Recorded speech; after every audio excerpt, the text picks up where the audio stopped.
Hello guys, good evening. I welcome you all in the Super Marathon series which are being conducted for upcoming NABARD Grade A examination.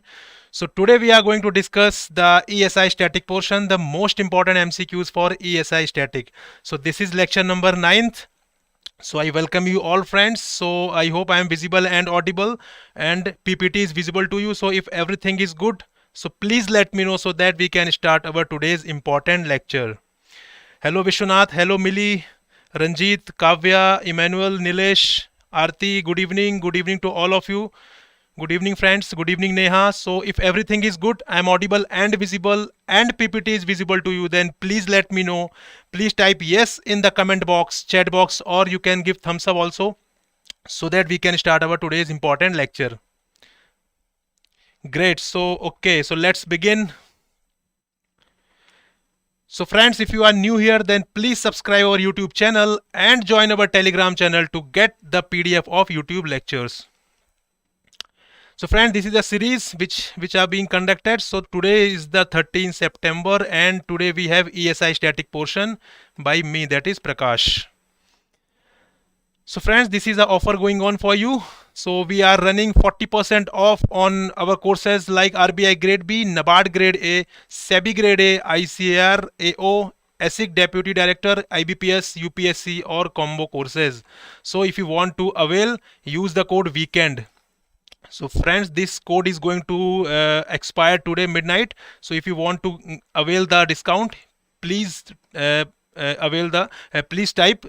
use the code weekend. Right, so we are running 40% off. So this is all. So let's proceed with the today's content.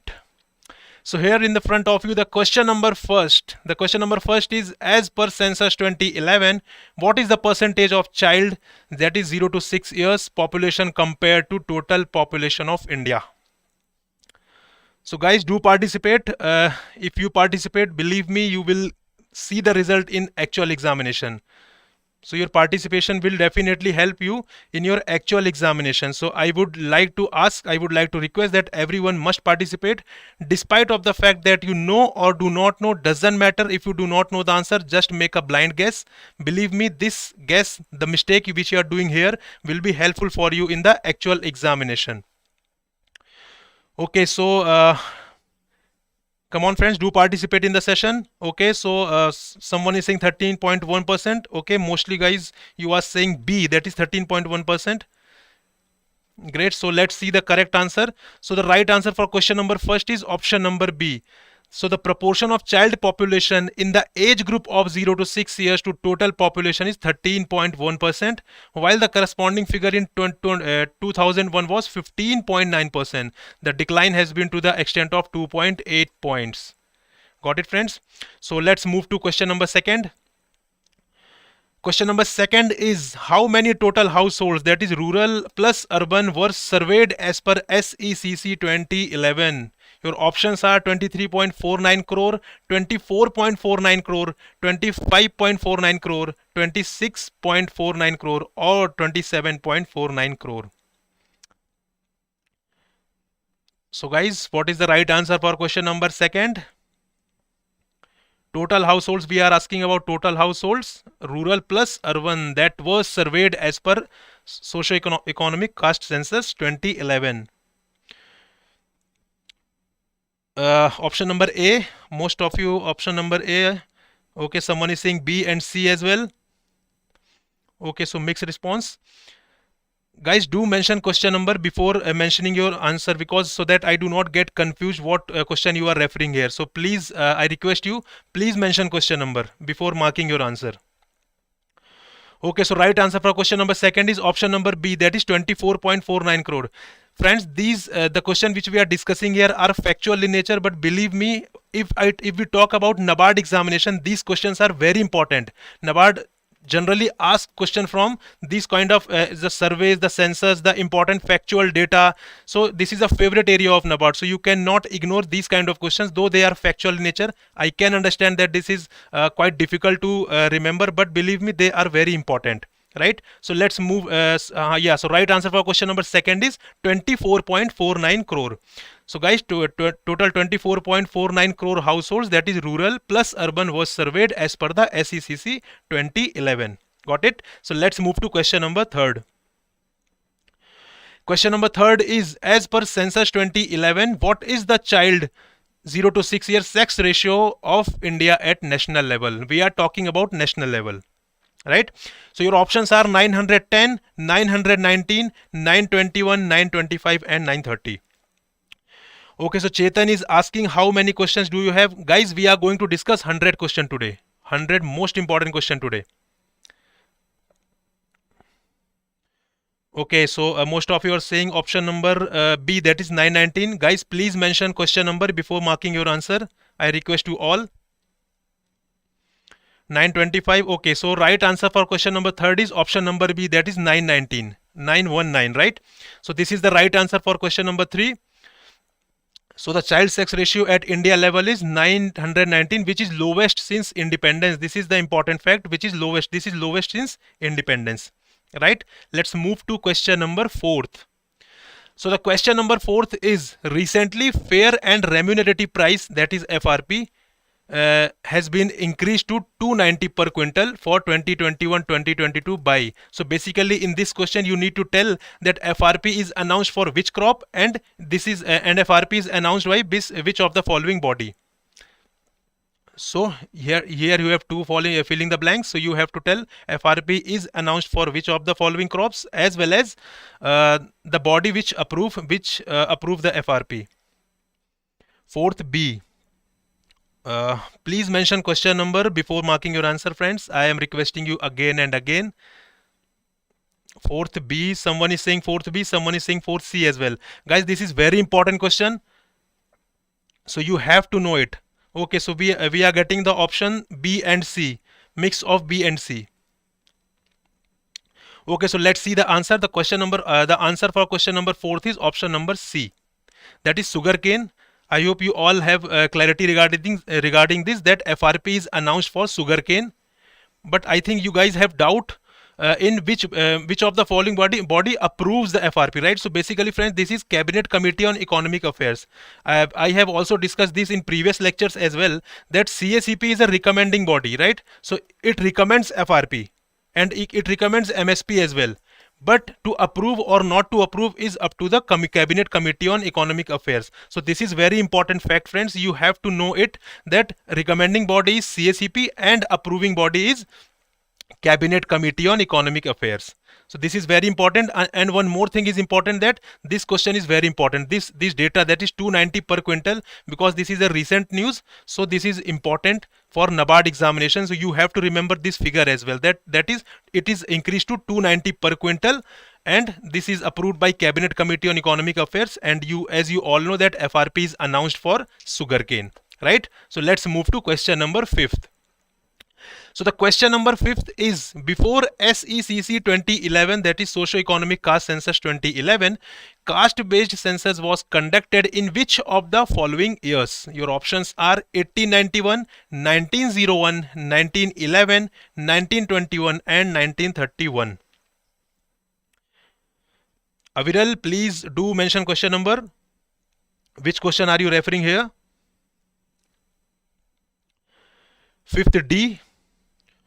Okay, so most of you are saying option number D. We have option number A as well. So the right answer for question number 5th is option number E, that is 1931. So before SECC 2011, we had SECC in the year 1931. So this is important fact, friends, because socio-economic caste census is very important if we talk about NABARD examination, though it is important for other examination as well. But SECC is very important area if we talk about NABARD examination. So before this, it was conducted in the year 1931. Let's move to question number 6 then. So question number 6 is, as per SECC 2011, what percentage of total households live in rural India? This is important, since you have the component of rural development also in your NABARD examination. So this is important fact which you must know. Your options are 52.37%, 67.37%, 79.37%, 63.37% or 73.37%. 6th B. Okay, so someone is saying B, that is 67.37%. Okay, so I'm increasing the pace as you guys are requesting. So the right answer for question number 6 is option number E, that is 73.37%. So as per SECC 2011, out of 24.49 crore households, as we have discussed in previous question, 17.97 crore households is live in villages, which is 73.37% of all households in India. Got it, friends? Let's move to question number 7. So question number 7 is PMJAY seeks to help in achieving which of the following SDGs? Guys, here I have intentionally not covered the full form of PMJAY because in actual examination you will get the question using short form. So you have to guess it here what scheme we are talking about here. Okay, so PMJAY seeks to help in achieving which of the following SDG? 7th C. SDG 3. Okay, so right answer for question number 7th is option number C, that is SDG 3. Right, friends? So PMJAY, that is PM Jan Arogya Yojana, is a national initiative launched to achieve the vision of universal health coverage. It has been designed on the lines as to meet SDG 3, which is good health and well-being. Okay. So guys, I'm increasing my pace as you guys are requesting. So if anyone finds difficulty, so please let me know. Right? So okay, so let's move to question number 8 then. So question number 8 is, what does the term devaluation means? Your options are increase in official value of a currency in relation to other currencies, decrease in the availability of currency in an economy, decrease in official value of a currency in relation to other currencies, cessation of the printing of previous available currency, or decrease in the GDP. Option number 8C. Come on guys, you all need to participate in the session. Okay, most of you are saying option number C. Okay, so let's see. Right answer for question number 8 is option number C, that is decrease in official value of a currency in relation to other currencies. Guys, here when we are using the term devaluation, similar is the term is depreciation. Depreciation with regard to currency, it means whenever there is a fall in value, whenever there is a decrease in official value of currency due to market demand, due to market forces, that is demand and supply, then it will be depreciation. But whenever there is an involvement of RBI in decreasing the official value of a currency, this will be called as devaluation, right? So I hope you got the clarity what is the difference between devaluation and depreciation. So let's move to question number 9th. Question number 9th is PISA, that is Program for International Student Assessment, is coordinated by which of the following body? Your options are OECD, UNESCO, UNDP, World Bank, or Ford Foundation. So this question is important for this year. You have to know this. This is very important for this year. Okay, Aviral is saying OECD. What is the right answer for question number 9? Guys, do participate. Option number 9th and C. Okay, most of you saying option number OECD, that is A. Okay, so right answer for question number 9th is option number A, that is OECD. So PISA is coordinated by the Organization for Economic Cooperation and Development, that is OECD. It is a 2-hour long test which measures the 15-year-old students reading, mathematics and science literacy. India decided to participate in the same in the 2021. So that is why this question is important for you for this year as well, right? So let's move to question number 10th. Question number 10th is, World Education Day is celebrated on which of the following day? That is 24th January, 23rd January, 25th January, 28th or 27th January. So we are talking about World Education Day. What is the right answer for question number 10? Let me know, guys. World Education Day we are talking about. So it is celebrated on which of the following day? 9th A. Akshay is saying 9th A. Okay, so most of you are saying option number A, that is on 24 Jan. Right, friends? So you marked right. So the first ever International Day of Education was celebrated on 24 January 2019 as per the resolution passed by the United Nations General Assembly. You have to remember this. Which of the following body passed the resolution regarding the World International Day of Education? So this is United Nations General Assembly. So if question asks regarding the body, so you need to remember that it is United Nations General Assembly, right? Let's move to question number 11. So question number 11 is National Urban Livelihood Mission, that is NULM, was launched by the Ministry of Housing and Urban Poverty Alleviation in which of the following year? That is 2002, 2005, 2010, 2013 or 2014.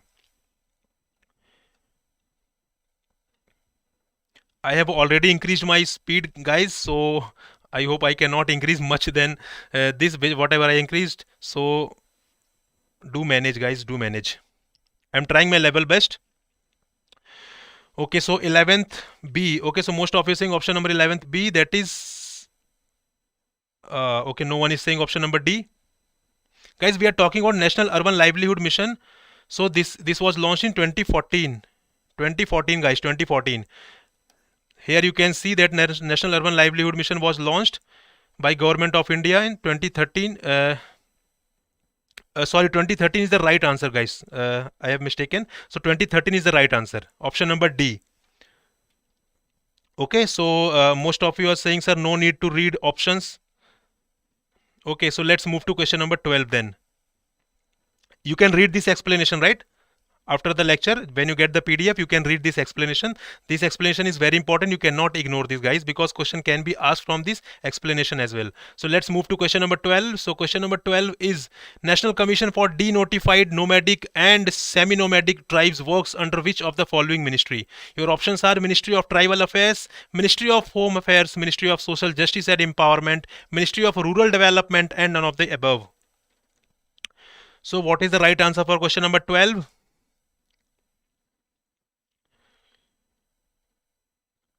Question number 12A, Ministry of Tribal Affairs.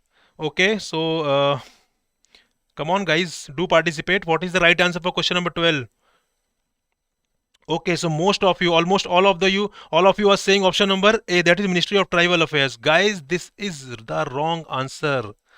The option is option number C, that is Ministry of Social Justice and Empowerment. This is very important question, right? This is very important question. This is from the SC and ST. The term mentioned in your syllabus, that is SC and ST. So this question is framed from that topic of your syllabus. So the right answer for question number 12 is option number C, that is Ministry of Social Justice and Empowerment. So the right answer for question number 12 is option number C. So the National Commission for Denotified, that is NCD NSNT, is a national commission set under the Ministry of Social Justice and Empowerment, Government of India. Guys, do remember this question is very important. This can be asked in your examination. Madhan, we have 100 questions today. I have already discussed this. Let's move to question number 13 then. Skewflation is a typical case of inflation where your options are prices rise along with the log economic growth, prices rise and fall on a very short interval, prices of or on one or more small group of commodities rise, prices rise is not equal in different regions, none of the above. So what is the right answer for question number 13? Skewflation. We are talking about skewflation.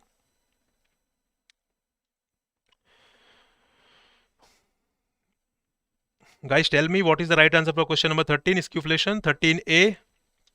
Okay, someone is saying A, someone is saying C as well, but most of you are saying C. Okay, so let's see the right answer for question number 13. It is option number C, that is price of one or small group of commodities rise. So skewflation refers to inflation in particular commodities, not in a general of price of all commodities. So suppose inflation is there for a particular commodity, for particular set of commodities, then it will be called as skewflation, right? I hope you got the clarity. Now let's move to question number 14. So question number 14 is inflation premium is the benefit to your options are borrowers, creditors, government, households, or none of the above on account of inflation. So inflation premium is benefit to whom?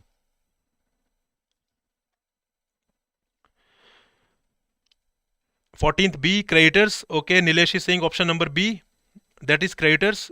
Someone is saying C as well, borrowers.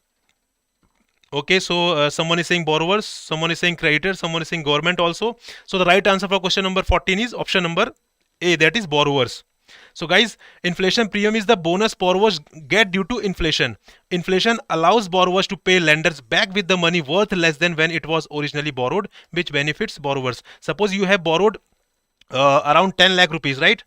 But this you have to repay after 10 years, you can say. This you have to repay after 10 years. So guys, after 10 years, there may be a high inflation in the economy, but you have to repay only 10 lakh. Then right, I hope you got the point. You have to repay 10 lakh at that time after 10 years. So that at that time, if inflation is high in the economy, so guys, here the borrowers will get the benefit. That is inflation premium, right? I hope you got the point. So it is not creditor, it is borrower, because borrower have to repay the same amount which he borrowed at that time of whenever he borrowed, so he will get the benefit of inflation, right? So let's move to question number 15. Okay, someone is saying increase the speed, someone is saying reduce the speed.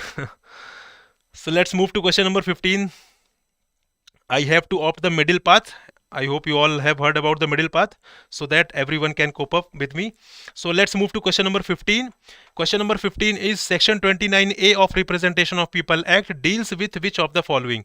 Your options are fair election, registration of political parties, use of government machinery during election, curbs on media advertisement during election, power of CEC, that is Chief Election Commissioner. So what is the right answer for question number 15? What is the right answer for question number 15? Section 29A. 15A, okay, fair election. Okay, most of you are saying option number A, fair election. So the right answer for question number 15 is, no guys, you guys are mistaking. The right answer for question number 15 is option number B, that is registration of political parties. Section 29A deals with registration of political parties. This question is framed from the topic Indian political system, which is mentioned in your syllabus if you have gone through it, right? Indian political system. Now let's move to question number 16 then. So question number 16 is PMGSY. I am not mentioning here the full form because the question can be asked like this because it is the favorite area of NABARD. So PMGSY was associated with which of the following ministry? Your options are Ministry of Rural Development, Ministry of Finance, Ministry of Agriculture and Farmer Welfares, and Ministry of Home Affairs, Ministry of Tribal Affairs. What is the right answer for question number 16? Ministry of Rural Development, someone is saying. Vishwanath. Anshu is saying option number A, that is 16th. So the right answer for question number 16th is option number A, that is Ministry of Rural Development. So PM Gram Sadak Yojana is a nationwide plan in India to provide good all-weather road connectivity to unconnected villages. It was launched in 2000 and comes under Ministry of Rural Development, right?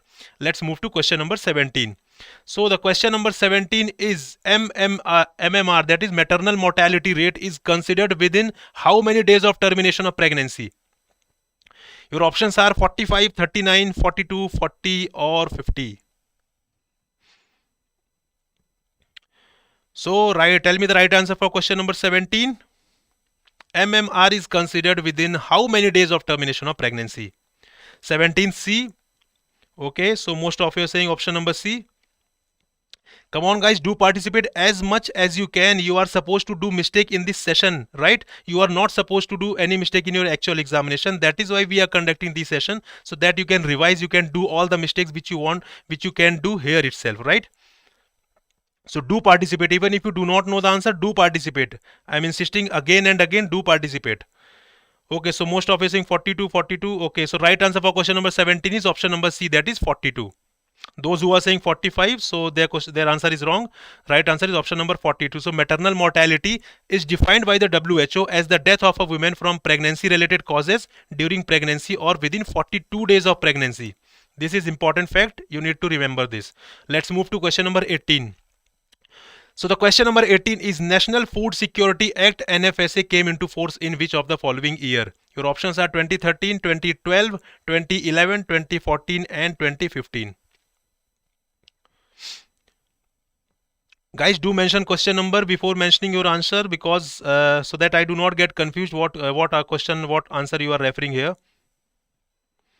18C, okay, someone is saying 18C, 18A as well, but most of you are saying option number A, that is 2013. So the right answer for question number 18, that is National Food Security Act, came into force in the year 2013. So you guys know that it was to provide for food and nutritional security in the human life cycle approach by ensuring access to adequate quantities of quality food and affordable prices to people to live a life with dignity, right? Let's move to question number 19. So the question number 19, the government of India launched TPDS, that is targeted public distribution system, with a focus on the poor in which of the following year? TPDS was launched in which of the following year? Your options are June 1992, June 1997, December 2002, December 2000, none of the above. What is the right answer for question number 19? 19B. Okay. Someone is saying D as well, that is December 2000, B. But the right answer for question number 19th is Option number B, that is June 1997. So this scheme was launched, that is TPDS was launched with the in the year June 1997.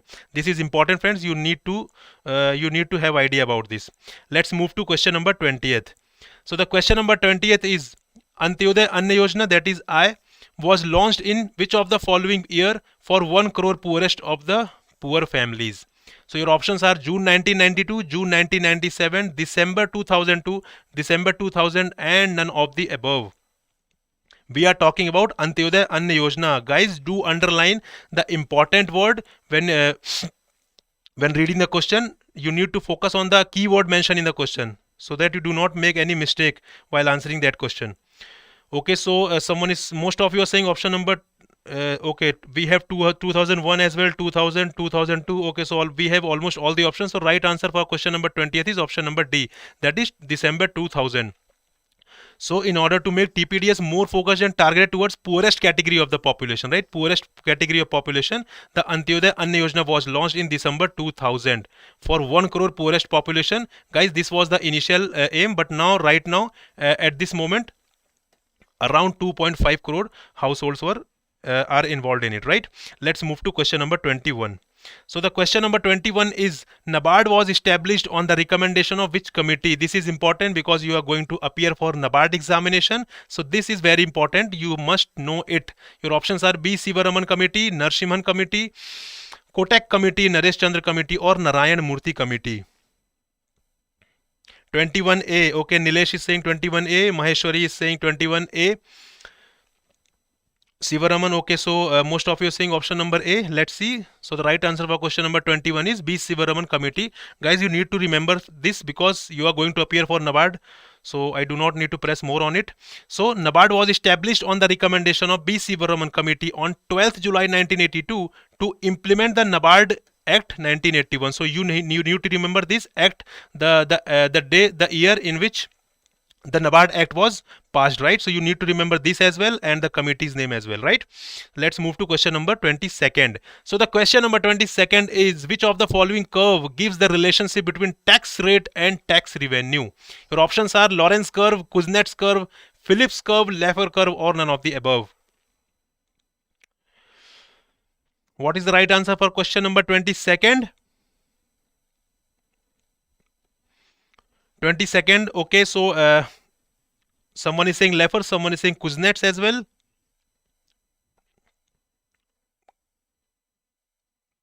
What is the right answer? Lorenz. Okay, so we have almost all the option.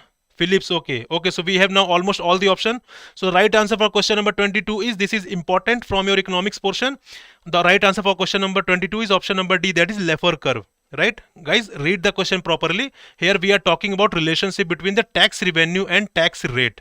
Right, friends? So the Laffer curve states that if tax rates are increased above a certain level, then tax revenue can actually fall because higher tax rates discourage people from working.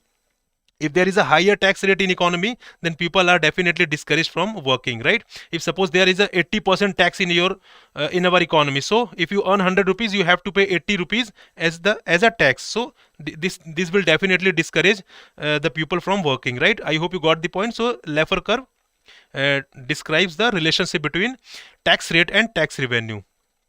And this was developed by the economic Arthur Laffer. Let's move to question number 23rd. So the question number 23rd is, which of the following is the change in cost of goods and services but does not include those from the food and energy sectors? You have to underline the keyword as I have told earlier as well. So your options are headline inflation, hyperinflation, core inflation, stagflation, none of the above. What is the right answer for question number 23rd? 23rd C, core inflation. Okay.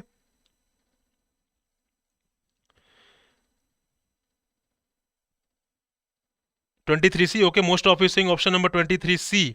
So the right answer for question number 23 is C, that is core inflation. Right, friends? So basically core inflation is the change in cost of goods and services but does not include those from the food and energy sectors. Basically in our economy, inflation derives from the food. Right, so basically we generally witness food inflation. Other sectors generally remain exempt from generally remain exempted from the inflation, right? So basically in our economy, in developing economies, basically the inflation is because of food, right? So this is the core inflation. I hope you got the point. Let's move to question number 24th. Question number 24th is, which of the following subsidy are those which do not distort the free trade or production very minimally? We are talking about very minimally. Your options are amber box, green box, blue box, yellow box, or none of the above.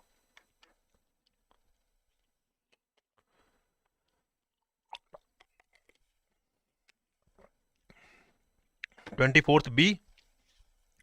Nilesh is saying 24th B. Someone is saying 24th A as well. Okay, so we have the combination of A and B. But the right answer for question number 24th is option number B, that is green box. We are talking about the subsidy which do not distort the free trade very minimally, right? So it is green box subsidy. I hope you got the you know the concept of boxes which is under the WTO, right? If you do not know, guys, we have already discussed in previous lectures, like in our mega revision series. We have discussed it in detail. So those who do not know, kindly refer the lectures, which the description of which, the link of which is given in the description box below, right? So we have almost covered around 160 questions before this session from ESI static portion. So those who did not attend these lectures, guys, the link of that lectures is given in the description box below. You can refer those lectures, or you can get the PDF of that lectures in from our Telegram channel as well, right?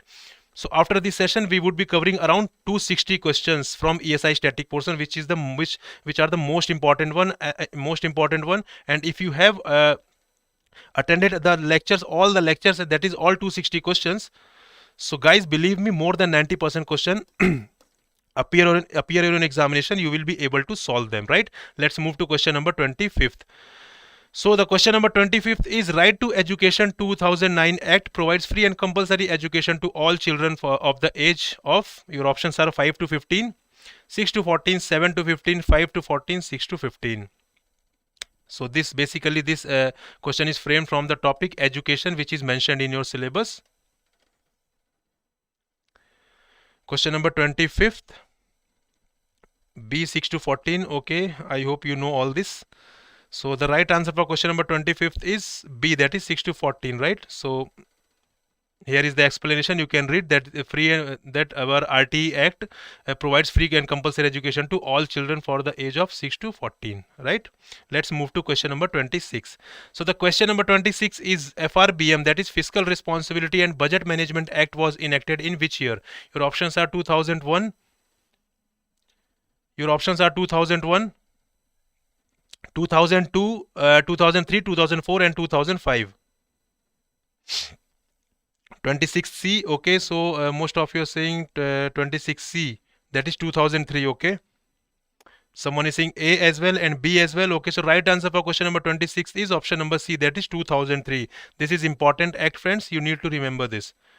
So FRBM Act is an act of the Parliament of India to institutionalize financial discipline, reduce India's fiscal deficit, improve macroeconomic management and the overall management of the public funds by moving towards a balanced budget and strengthen fiscal prudence, right? Let's move to question number 27th. So question number 27th is, which among the following industries not included in measuring IIP? In the measurement of IIP, which of the following industry is not included? Your options are coal, cement, leather, crude oil and steel.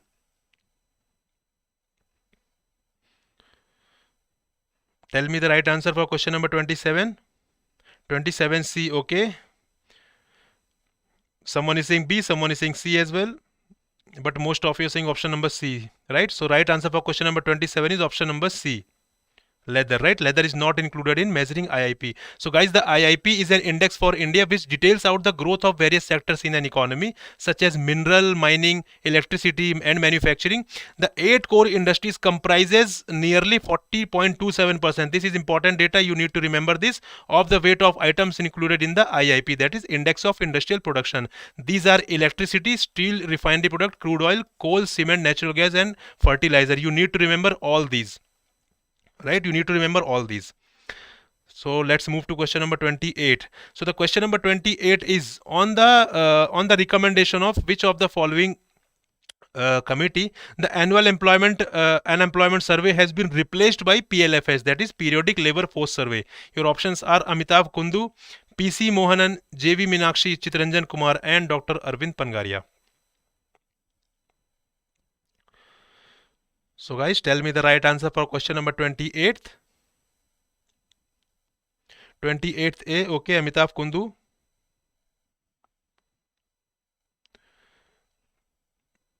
Come on friends, do participate. What is the right answer for question number 28th? Okay, most of you are saying option number A. Someone is saying B as well. Guys, this is important because PLF is generally in news, right? So you guys encounter this PLFS almost every week, right? So most of you are saying option number A, that is Amitav Kundu. The right answer for question number 28th is option number E, guys, Dr. Arvind Pangaria. This is the right answer, Dr. Arvind Pangaria, right? So you have to remember this, that he is Dr. Arvind Pangaria and not Amitav Kundu.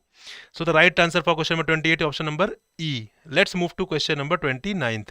So the question number 29th is central government has aimed to become a 5 trillion economy by which of the following year? Your options are 2022-23, 23-24, 24-25, 25-26 or 26-27. What is the right answer for question number 29th? Nilesh is saying option number C, that is 2024 to 25. 29th A, okay, someone is saying A, someone is saying C as well. Guys, this is important. So the right answer for question number 29th is option number C, that is 24 by 24, 25, right? So this is important, guys. You need to remember this, that we are planning to be a 5 trillion economy by the year 24-25. Now let's move to question number 30th. So the question number 30th is, as per SECC 2011, what percentage of total urban households qualify as poor? This is important. Your options are 41%, 26%, 35%, 32%, 29%.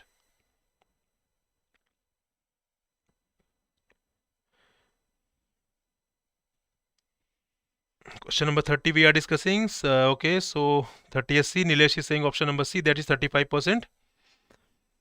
Okay, so most of you are saying option number C, 30th C.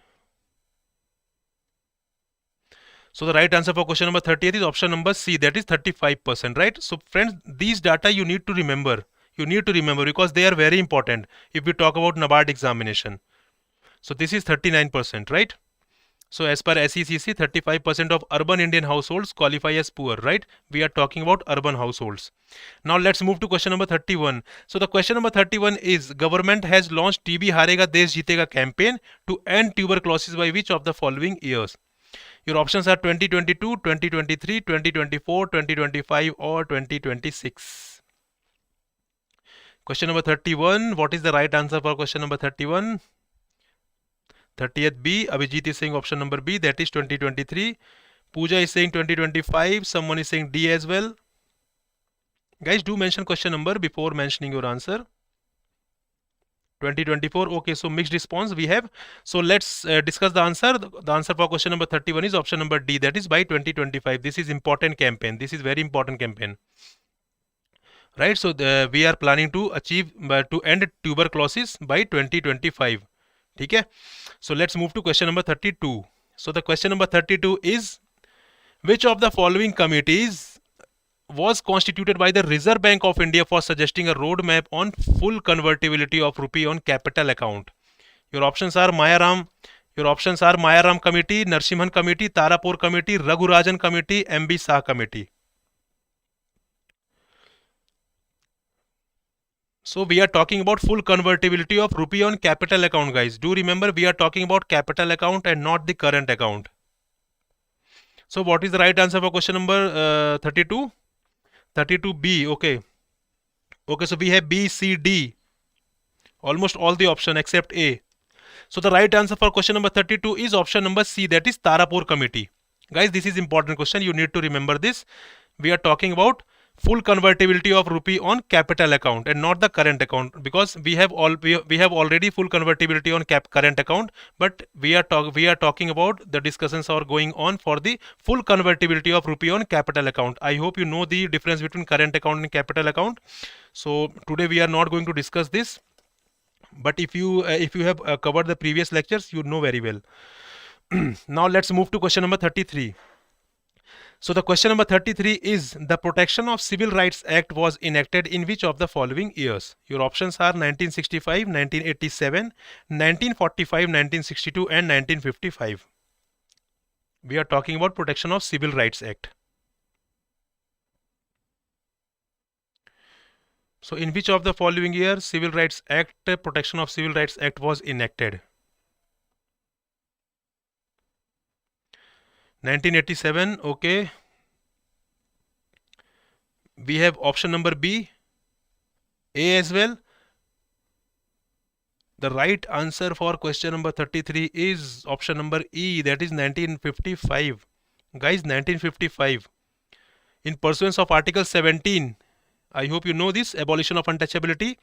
This act extends to the whole of India and provides punishment for the practice of untouchability. It is implemented by the respective state governments and UTs. Assistance is provided to state UTs for implementation of Protection of Civil Rights Act 1955. Right? This is 55, not 87.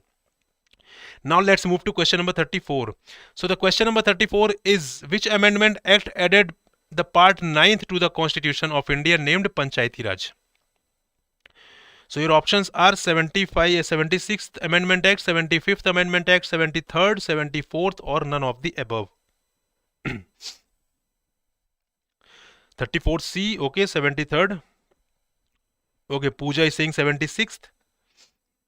This is very common question, guys. You can see this question in various examination, right? So this is important question. This is very important amendment. You have to have idea about this.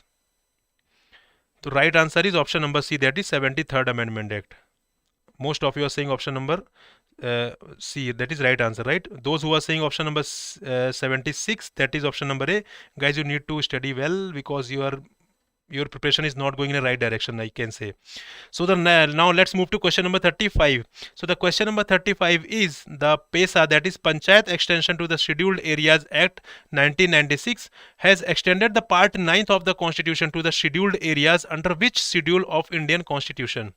Your options are Schedule 2, Schedule 3, 6, 5, or your option is both C and D, that is Schedule 6 and 5th both. So what is the right answer for question number 35? 35C. Okay. So Nilesh is saying option number C, that is 35C, 6th schedule.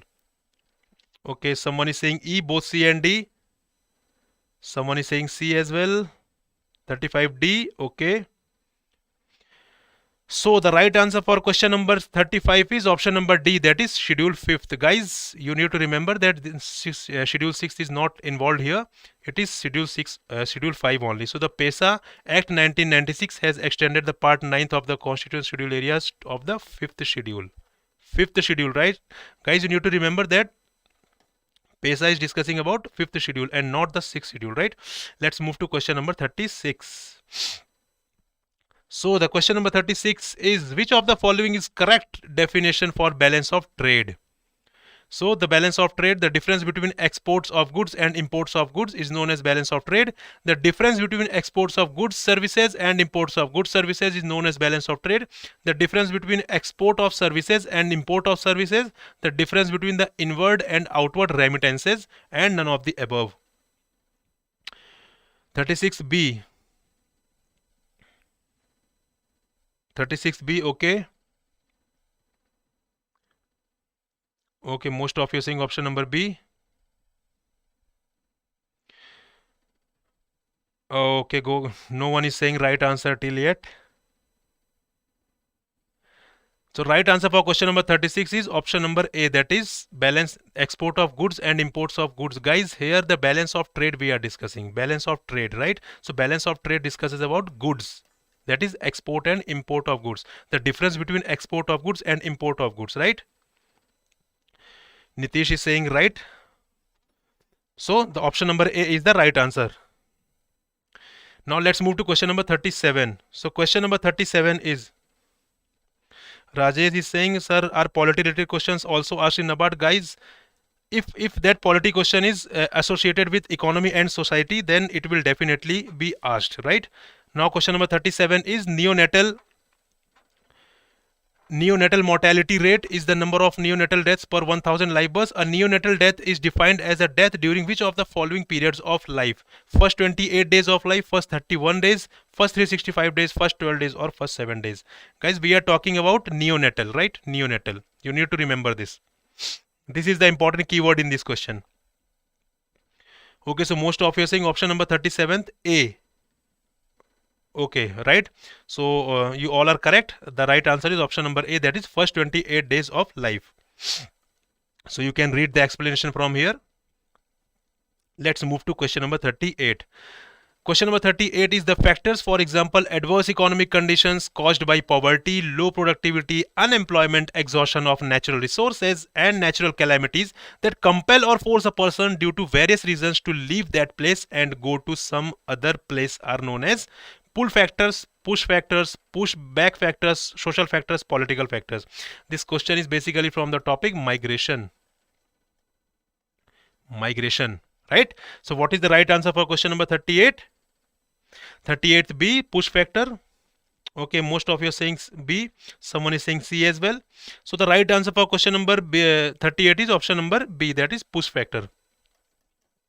Guys, the factors which push you from one place to another place, they are called as push factors, and the factors which are responsible for pulling you from some other place, like for example, better employment opportunities, right? Better employment opportunities, you can say better educational facilities, better health infrastructure. These are pull factors, right? But unemployment, exhaustion of natural resources, these are push factors, because these factors push you to leave a particular place from one place to another, right? Let's move to question number 39 then. So the question number 39 is, a type of migration where there is a desperate search for work driving poorer people in many directions without a clear final destination is known as directionless migration, uncontrolled migration, loose migration, footloose migration, and chronic migration. 39th we are discussing. So we are the question is regarding the type of migration. So what is the right answer for question number 39? 39th B, uncontrolled migration. Okay, someone is saying D, footloose migration. Okay, so we have D, E, B, A as well. So the right answer for question number 39th is option number D, that is footloose migration. Right? So like for example, Oriya migrants who work some weeks in Raipur, then couple of months at brick kilns in Andhra Pradesh, and then at a construction sites in diverse town in Maharashtra. So basically this explanation is about footloose migration. Right? So let's move to question number 40. So the question number 40 is, what does R stands for in Mudra under Pradhan Mantri Mudra Yojana? Your options are relief, reconstruction, revamp, refinance, and rural. What is the right answer for question number 40? R stands for in Mudra scheme. 40th ka D. Okay. 40th ka D, refinance. Most of you are saying refinance. So the right answer for question number 40th is D, that is refinance, right? So you guys have made the right answer. So the Mudra stands for Micro Units Development and Refinance Agency Limited, right? It is a new institution set up by the government of India to provide funding to the non-corporate, non-farm sector income generating activities of MSME whose credit needs are below 10 lakh. This you need to remember, that when credit needs is below 10 lakh, then only it can be availed through Mudra, right? So this amount is important for your examination. Now let's move to question number 41. Question number 41 is, who coined the word BRIC? BRIC, you know, Brazil, Russia, India, China, BRICS. So who coined the word BRIC? Your options are Jim O'Neill, Milton Friedman, Elinor Ostrom, Kenneth Arrow, or Dr. Manmohan Singh. This is important, guys. This is important. This question is framed from the topic regional economic cooperation, which is mentioned in your syllabus. Regional economic cooperation. Jim O'Neill. Okay, Aviral is saying Jim O'Neill. 41A, okay. Most of you saying option number A. Great, guys, great.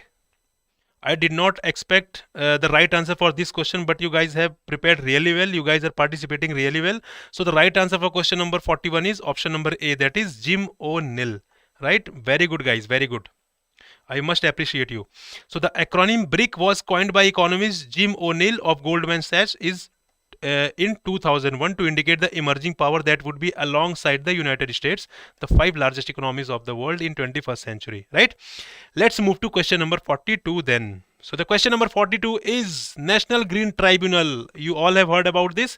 So the National Green Tribunal is a constitutional body, executive body, statutory body, both A and B, that is constitutional and executive body, or none of the above. So tell me the right answer for question number 42. 42C, statutory body, okay. Yes, guys, do participate. Everyone is not participating except few people. Okay, so most of you are saying option number C, that is statutory body, right? So those who are saying option number C, they are marking the right answer.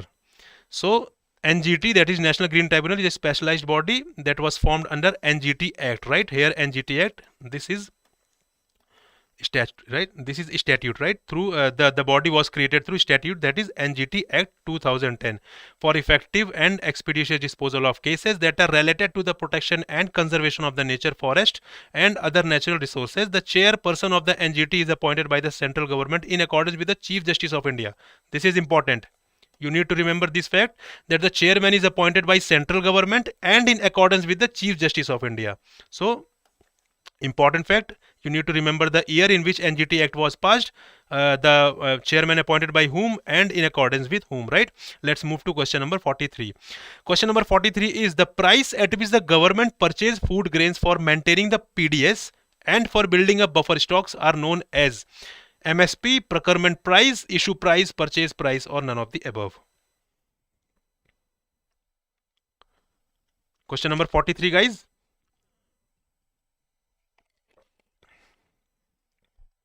Procurement price, okay. Someone is saying A. Okay, most of you are saying A. Someone is saying B as well. So the right answer for question number 43 is option number B, that is procurement price. Guys, I have already told you that you need to read the question very well. So sometimes the government procures at higher price than the MSP. Here the price will be referred as procurement price, right?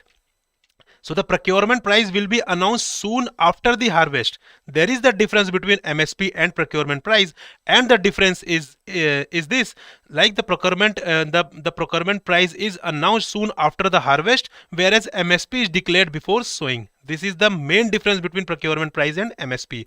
Normally the procurement price will be higher than the MSP, but lower the market price, right? The price at which the procured and buffer stock food grains are provided through the PDS is called an issue price, right? So I hope you got the clarity regarding the procurement price, MSP and issue price. Now let's move to question number 44. You need to read the statement very well before answering the question, right? Now let's move to question number 44. So question number 44 is Bay of Bengal Initiative for Multicultural, Multi-Sectoral Technical and Economic Cooperation, that is BIMSTEC, has how many members? This question is from the topic Regional Economic Cooperation. BIMSTEC has how many members? 44th A, 7. Okay, so those who are saying 7, tell me the name. 44th A, okay, so most of you are saying option number A, that is 7, right? So the right answer for question number A is 7. So the countries are, members are India, Bangladesh, India, Sri Lanka, Thailand, and later included Myanmar, Nepal, and Bhutan. These are the 7 countries which are the members of BIMSTEC, right? Now let's move to question number 45th. So question number 45th is under the National Food Security Act 2013, the central government provides rice and wheat at subsidized rates, which is also called CIP. That is, so what does CIP stands for?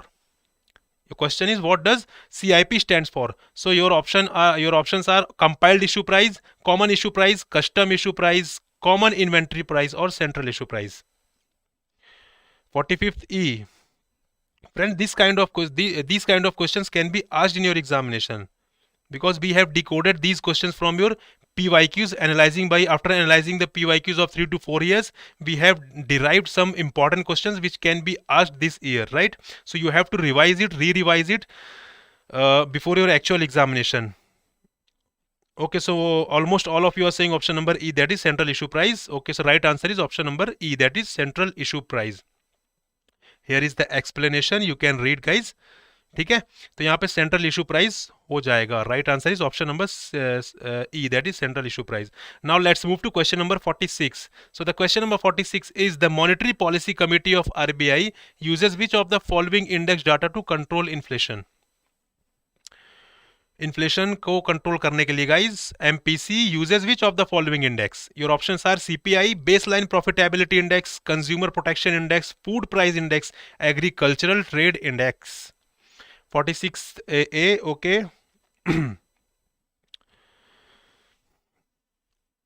Okay, most of you are saying option number A itself, that is C, CPI, Consumer Price Index, right guys? So the right answer is option number A, that is CPI. So Monetary Policy Committee uses CPI data to control inflation. In April 2014, the RBI had adopted CPI as its key measure of inflation. Now let's move to question number 47. So the question number 47 is, as per census 2011, women and children together constitute about what percent of the country's population? Guys, census 2011 is very important. SECC 2011 is very important. So the important provisions from these, the important outcomes from these censuses, you need to have idea about, right? Because they are very important. Questions from these censuses are frequently asked in various examinations. Okay, so most of you are saying C, B, A. Okay, so we have almost all the options except D. Okay, now we have D as well. So the right answer for question number 47 is option number B, that is 67.7%. You need to remember the women and children together constitute about 67.7% of the country's population as per census 2011. Right? This you need to remember. Now let's move to question number 48. So the question number 48 is, in socio-economic and caste census, that is SECC 2011, which of the following parameters were considered for automatic exclusion? That means if you fall in that list, you will not be considered for SECC, right? That is socio-economic caste census. So we are talking about which of the following were considered as automatic exclusion. Your options are household without shelter, legally released bonded labor, manual scavenger families, primitive tribal groups, Kishan credit card with a credit limit of over 50,000. 48th, we have E, D. Okay, so mostly you are saying E. Most of you are saying E. So the right answer for question number 48 is option number E, that is Kishan credit card with a credit limit of over 50,000. This, even if you do not know this, you can easily eliminate these options, right? You can easily reach to the right answer. So you are not supposed to have all the answer of every question, right? You need to eliminate the wrong one and reach the right answer automatically, right? So you have to develop this skill, and this skill can be developed by solving a lot of MCQs, lot of quizzes. ठीक है, तो यहाँ पर दिया हुआ है, all 14 parameters are given here. You can read from the PDF when you will get from the Telegram, right? ठीक है, यहाँ पे आप पढ़ लेना, ये सारी चीजें यहाँ पर दी हुई हैं. 14 parameters of automatic exclusion. Now let's move to question number 49. So the question number 49 is, in which of the following year the National Health Mission was launched? National Health Mission, this question is framed from the topic health mentioned in your syllabus. So your options are 2013, 2014, 2015, 2009 and 2012. 49. So we are talking about question number 49, guys. 49A, 2013. Okay. So most of you are saying option number A, 49, that is 2013. So okay, we have D option as well. So the right answer for question number 49 is option number A, that is 2013. So the National Health Mission was launched by the Government of India in 2013, subsuming the National Rural Health Mission and National Urban Health Mission, right? This is important, you need to remember. Now let's move to question number 50th. So this is half of the question which we are about to cover. today. So we have covered 50 question. So this is the 50th question. So 50th question is, which of the following is not correct regarding multidimensional poverty index? It is released by UNDP and OPHI. It was first released in 2010. It is released annually. It uses 3 dimensions and 12 indicators, and none of the above. Guys, read the question properly. We are talking about not correct, right? We are talking about not correct. So you need to read the question very carefully, so that you do not make any mistake in your actual examination. So the question number 50th. Okay, most of you are saying option number E. Someone is saying D as well. We have A as well. So right answer for question number 50th is option number D. Guys, we have 3 dimensions but 10 indicators, not 12 indicators, right? You need to remember. So MPI uses 3 dimensions and 10 indicators, which are education, years of here 2 indicators are there. The dimension number 1 is education, and under this dimension there are 2 indicators, years of schooling and children and child enrollment. Second indicator is second dimension is health, and under this we have again 2 indicators, child mortality and nutrition. And dimension number 3 is standard of living. Under this we have 6 indicators, that is electricity, flooring, drinking water, sanitation, cooking fuel and assets. You need to remember the respective weightage as well, right? So I hope you got the clarity. Now let's move to question number 51st. So the question number 51st is, which of the following is not an indicator of global hunger index?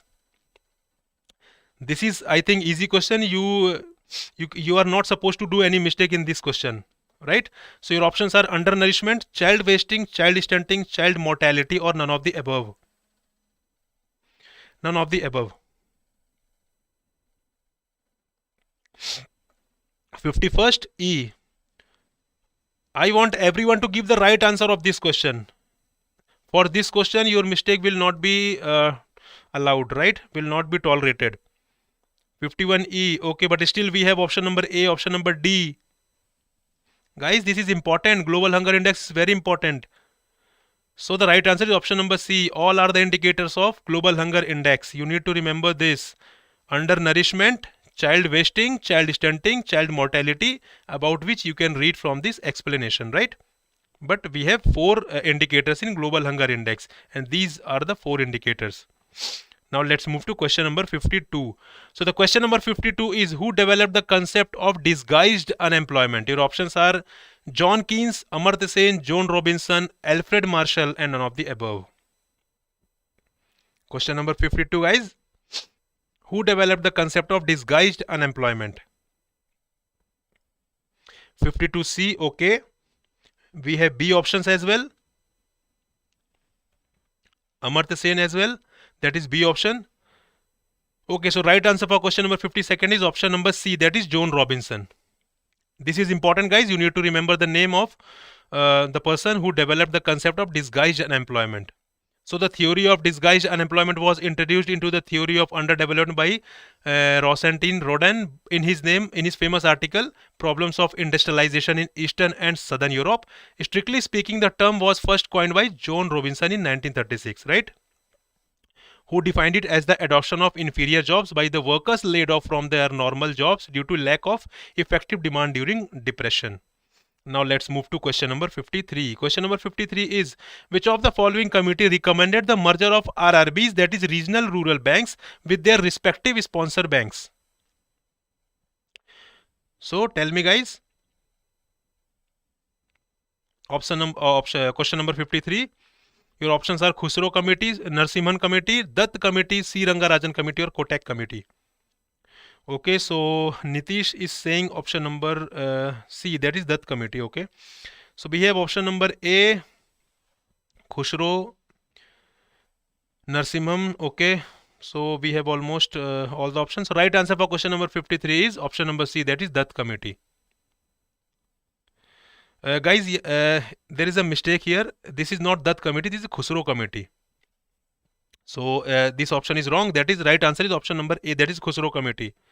So you can see the Agriculture Credit Review Committee, Khusro Committee 1989 recommended the merger of RRBs with their respective sponsor banks, right? So here is a mistake. You do ignore this. The right answer is option number A, that is Khusro Committee. So let's move to question number 54. So question number 54 is, in WTO TRIMS agreement, what does I stands for? Your options are intellectual, inventory, investment, innovation, information. Guys, we are talking about WTO TRIMS agreement.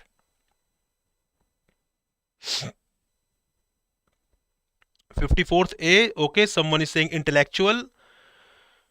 54th D, innovation. 54th C, 54th A, innovation, okay, investment, innovation, okay. So right answer for question number 54th is option number C, that is investment. Right, guys, you need to remember this. This is very important agreement. So the agreement on trade related investment measures, that is investment measures, right, TRIMS, recognizes that certain investment measures can restrict and distort trade. It states that WTO members may not apply any measure that discriminates against foreign products or that leads to quantitative restrictions, both of which violate basic WTO principles. Right, friends? So I hope you got it, TRIMS. Now let's move to question number 55th. So the question number 55th is, which of the following is the period of India's 7th 5-year plan? India's 7th 5-year plan. You need to tell the period. That is, the options are 1985 to 90, 1978 to 83, 92 to 97, 98 to 2003, or 1979 to 84. 55th A, Nitish is saying A, Nilesh is also saying A.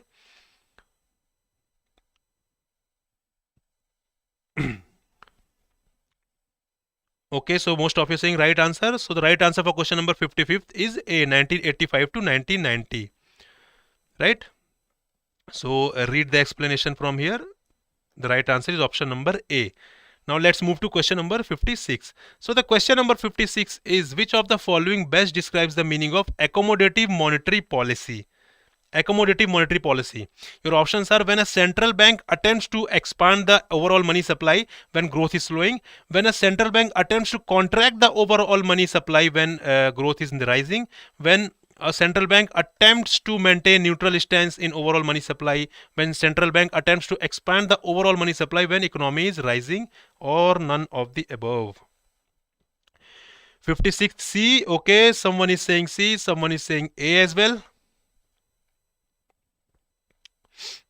So guys, let me know what is the right answer for question number 56. Okay, most of you are saying A, but we have C also. But the right answer for question number 56 is A, that is, when a central bank attempts to expand the overall money supply when growth is slowing, right? You need to remember this. This is accommodative monetary policy, right?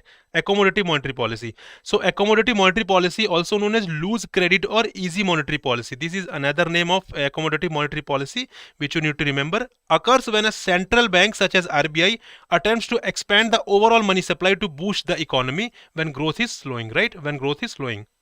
Got it? So this is simple. This is, and there is nothing technical in it.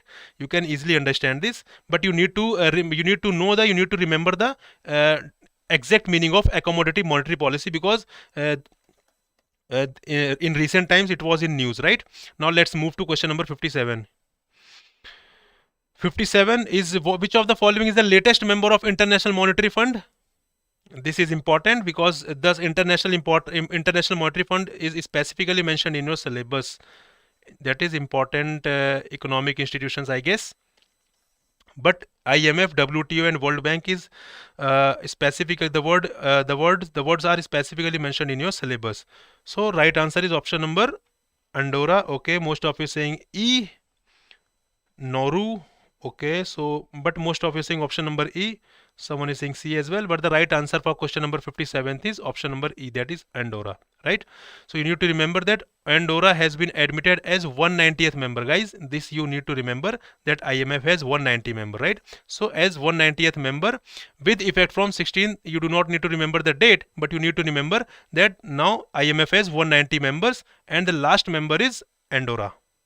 Right, now let's move to question number 58. So the question number 58 is, the National Scheduled Caste and Scheduled Tribe Hub is a flagship scheme of which ministry? Read the question properly, do not hurry.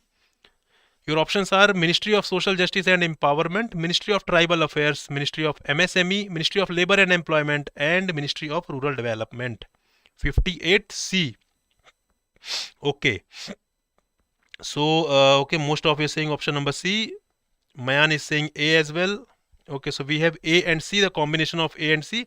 But the right answer for question number 58 is option number C, that is Ministry of MSME.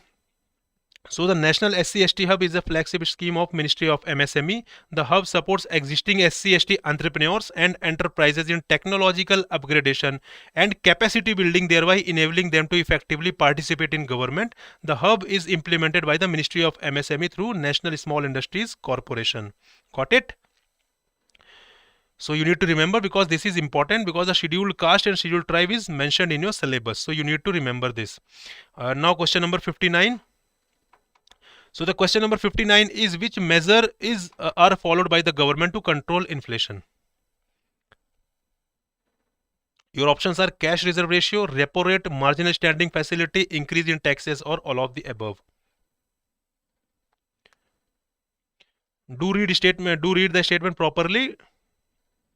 We don't have any hurry. You just need to read the statement properly, read the question properly, then answer. Okay, most of you are saying option number D. Someone is saying E as well. But the right answer for question number 59 is option number D. Guys, we are talking about which measure are followed by the government. I have already told you, read the statement properly, read the question properly, right? We are talking about the government. So CRR, repo rate, marginal standing facility, these all are tools of the Reserve Bank of India and not by the government. What government do? Government do manage taxes, right? That is why I was saying that read the statement properly. So this kind of question can be asked from your in your examination, right? Now let's move to question number 60.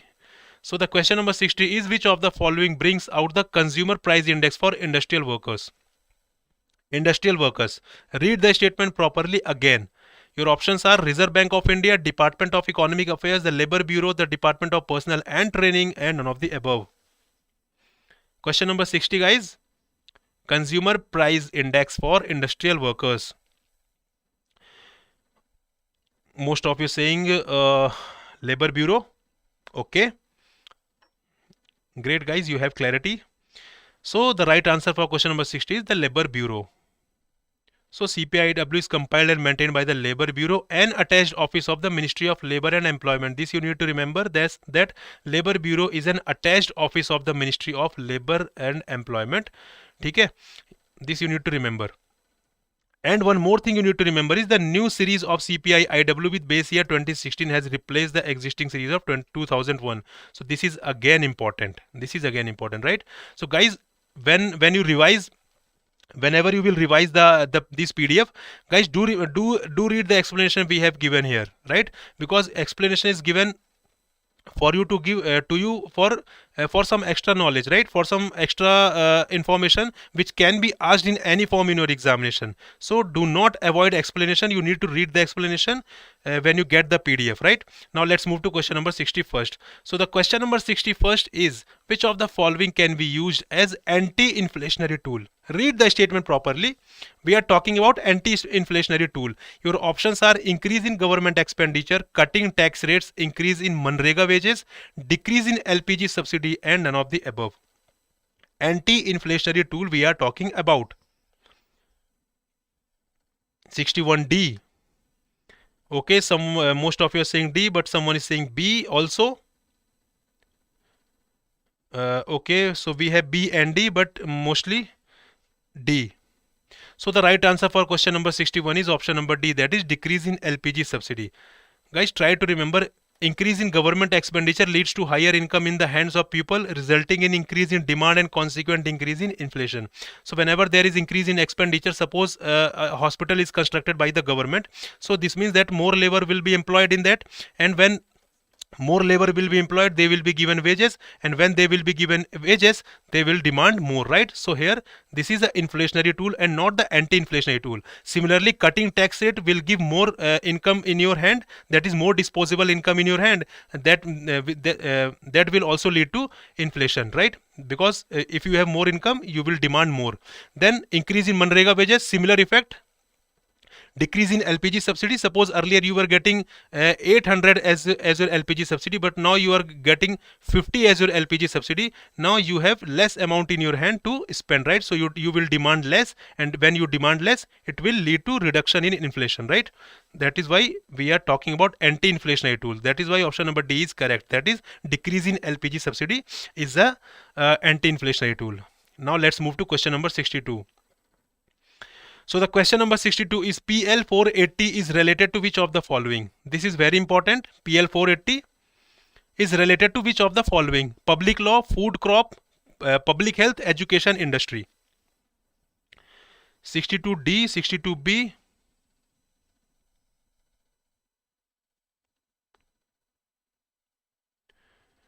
Food crop 62A, 62A. Okay, most of you are saying A, B.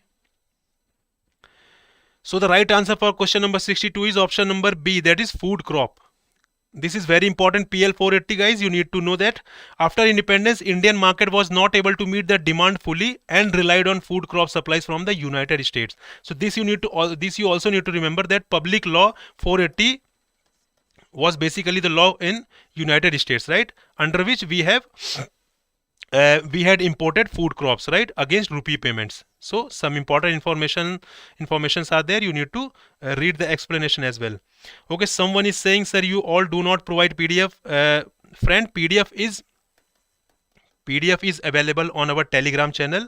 You will get all the PDF of YouTube lectures in our Telegram channel. You can download it from there. Ethan Hunt, you can get the PDF of YouTube lectures in our Telegram channel. Now let's move to question number 63. Question number 63 is Kyoto Protocol came into force in which of the following year? Your options are 2015, 2012, 2002, 1997, 2005. What is the right answer for question number 63? 63, 2015. Okay. 1997 we have 2005 as well. So the right answer for question number 63, guys, read the statement properly. We are talking about came into force, right? We are talking about came into force. So the right answer for question number 63 is option number E, that is 2005. The Kyoto Protocol was adopted in Kyoto, Japan in 11 December 1997. Guys, here we have here it was adopted, right? But it entered into force on 16th Feb 2005. There is a difference between adoption and coming into force. So you need to remember this, that it was adopted in 1997 and it entered into force in 2005, right? Remaining explanation you can read and you know very well. But the important here is the adoption date as well as the coming into force date, right? Now let's move to question number 64. Question number 64 is, which of the following committee are associated with poverty estimation in India? Your options are Kothari Committee of 1974, Narsimhan Committee of 1991, Alak Committee of 1979, Goswami Committee of 1990, and none of the above. You can get the Telegram link. You can get the link of Telegram in the description box. Those who are inquiring about the Telegram, guys, you can get the link of our Telegram channel in the description box. 64th C. Okay, most of you are saying option number C, right? Kothari Committee. Who is saying? Samrat is saying Kothari Committee. The right answer for question number 64 is option number C. We are talking about poverty estimation. So it is Alak Committee. Right, friends? So basically Kothari Committee was associated with UPSC reforms. Narsimhan Committee was associated with banking reforms. Alak Committee was associated with poverty estimation. And Goswami Committee was electoral reform. Right? So you need to remember this. These are important committees. Now let's move to question number 65th. So the question number 65th is, which agency organization is responsible for identification of poor in India? Read the statement properly. Read the statement properly. Which agency organization is responsible for identification of poor in India? State governments, NSO, National Statistical Organization, that is office. Central government, Niti Aayog, or none of the above? 65th, state government. Okay, most of you saying A, someone is saying B as well. So the right answer for question number 65th, Tendulkar Committee is also related to poverty estimation. Those Someone is asking about Tendulkar committee. It was also associated with poverty estimation. So the right answer for question number 65th is option number A, that is state government. Guys, responsible for identification of poor in India, this is state government. This is important. That is why we have incorporated this question here. You need to remember that responsibility for identification of poor is data related to collection. Data collection is responsibility of NSO, but identification of poor is the responsibility of state government. Got it? Now let's move to question number 66. So the question number 66 is, it occurs when a worker is shifting from one job to other. During the mobility period, he may unemployed for some time. It is a temporary phenomena. In other words, it is the time period between jobs when a worker is searching for or transmitting from one job to another. It is sometimes called search engine and can be voluntarily based on the circumstances of the unemployed individual. Which of the following is best described in the passage given above? Your options are structural unemployment, disguised, cyclical, frictional, or none of the above. 66D. Okay, most of you are saying option number D. So okay, I hope you got the clarity. So the right answer for question number 66 is option number D, frictional employment. Structural unemployment is basically when there is a mismatch in demand and supply. Suppose industry is demanding some skill, but we do not have labor force of that skill. So basically this mismatch is a structural unemployment. Disguised unemployment, you guys know very well. It prevails mostly in agriculture, where the productivity of the remaining employers, remaining laborers engaged in agriculture factor is zero or zero productivity, or their productivity is nil. Cyclical unemployment is basically associated with the cyclical movement in the economy, that is recession and upward movement, right? So basically this is unemployment due to this cycle is cyclical unemployment, and frictional unemployment is this, right? So I hope you got it. Now let's move to question number 67. So the question number 67 is, the situation in an economy which is growing slowly along with rapid inflation is called. We are talking about slowly the situation in which there is a rapid inflation in the economy.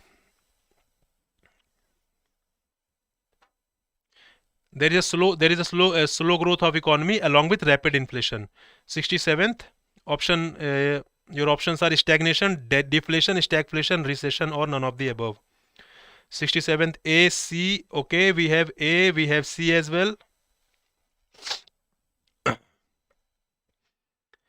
So the right answer for question number 67th is option number C, stagflation. Guys, here we are talking about slow economic growth, that is stagnation, right?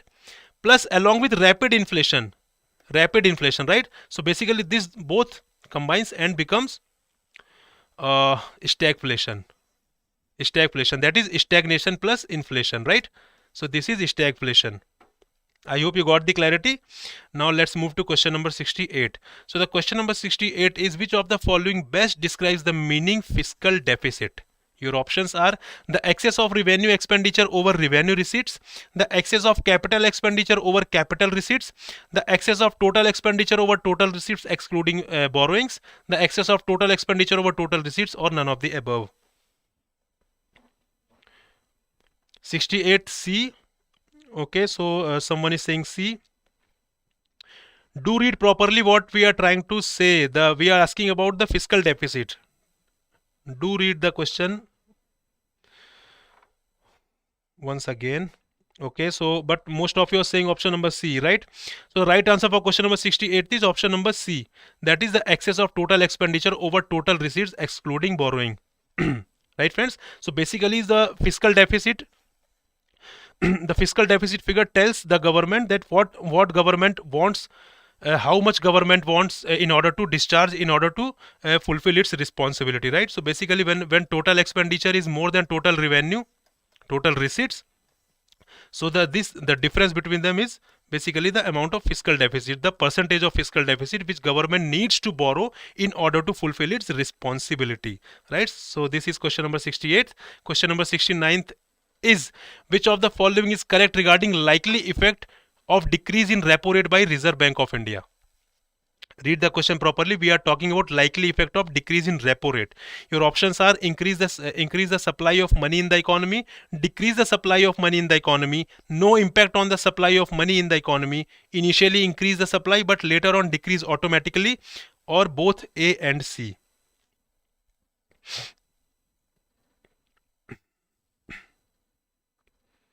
Sixty-ninth, A, increase the supply of money. Okay. B, someone is saying B as well, but mostly you guys are saying A.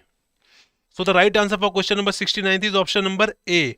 Guys, read the statement properly. We are talking about likely effect of decrease in repo rate. Decrease in repo rate will lead to increase the supply of money in the economy, right?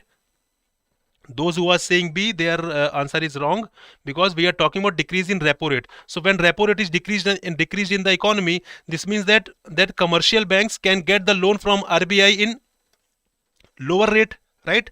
In a lower rate. This means that this lower rate which they got from the RBI, they can pass on the similar to the customers, right? So they can pass the similar loan, they can pass the loan to the customers in a cheaper rate, right? In a cheaper rate. This means there may be an increase in money supply. We are talking about likely effect, right? So there may be increase in the money supply in the economy, because when loan is available in cheaper rate in the economy, so most of you will try to take and will try to fulfill all their dreams, whatever they want to fulfill in near future, right? So suppose if you want to purchase car, but right now in the economy you get the loan at the interest of 2% or say 5%. So you may purchase the car right at this moment, because now you are getting the loan in a cheaper interest rate, right? So that is why this may be the effect of decrease in repo rate. Now let's move to question number 70. So the question number 70 is Mahalanobis strategy, which was adopted in second 5-year plan. Here I have given you the information that it was adopted in second 5-year plan, was related to which of the following? Guys, we have framed the question very well so that you can get the information from question itself, from option itself, as well as from the explanation itself. That is why I am insisting again and again that whenever you read the PDF after getting it from the Telegram, read the question properly, because I have tried to cover maximum dimension in the question itself so that you can get maximum information from question, options, as well as explanation. So most of you are saying option number A, that is heavy industries. So let's move to the answer. So the answer is option number A, that is heavy industries. So Mahalanobis strategy was basically all about the heavy industries. So this model suggested that there should be an emphasis on heavy industries, which can lead the Indian economy to long-term higher growth path. Got it, friends? So it was about investment in heavy industries, and it was adopted in the second 5-year plan. So these are some important facts which you need to remember. Now let's move to question number 71. So question number 71 is, which agency organization is responsible for measuring unemployment in India? Your options are state governments, NSO, central government, Niti Aayog, or Ministry of Home Affairs. We are talking about responsible for measuring unemployment in India. Do remember what we are asking. NSO, okay, most of you saying NSO. 71 ka B. Okay, so mostly you guys are saying NSO, right? Your option is right. National Statistical Office is responsible for measuring unemployment in India, right? So I hope you got it. You already know this fact. Now let's move to question number 72 then. So the question number 72 is, which of the following committee first adopted calorie-based approach of poverty estimation? Calorie-based approach. We are talking about calorie-based approach of poverty estimation. Your options are Lakdawala Committee, Tendulkar Committee, YK Alag Committee, National Planning Committee, or none of the above.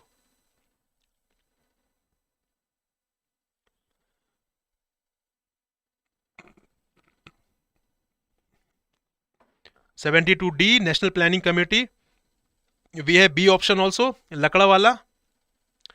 D, B, A, C. Okay, so we have almost all the options, but the right answer for question number 72 is option number C, that is YK Alag Committee. Guys, we are talking about calorie based approach.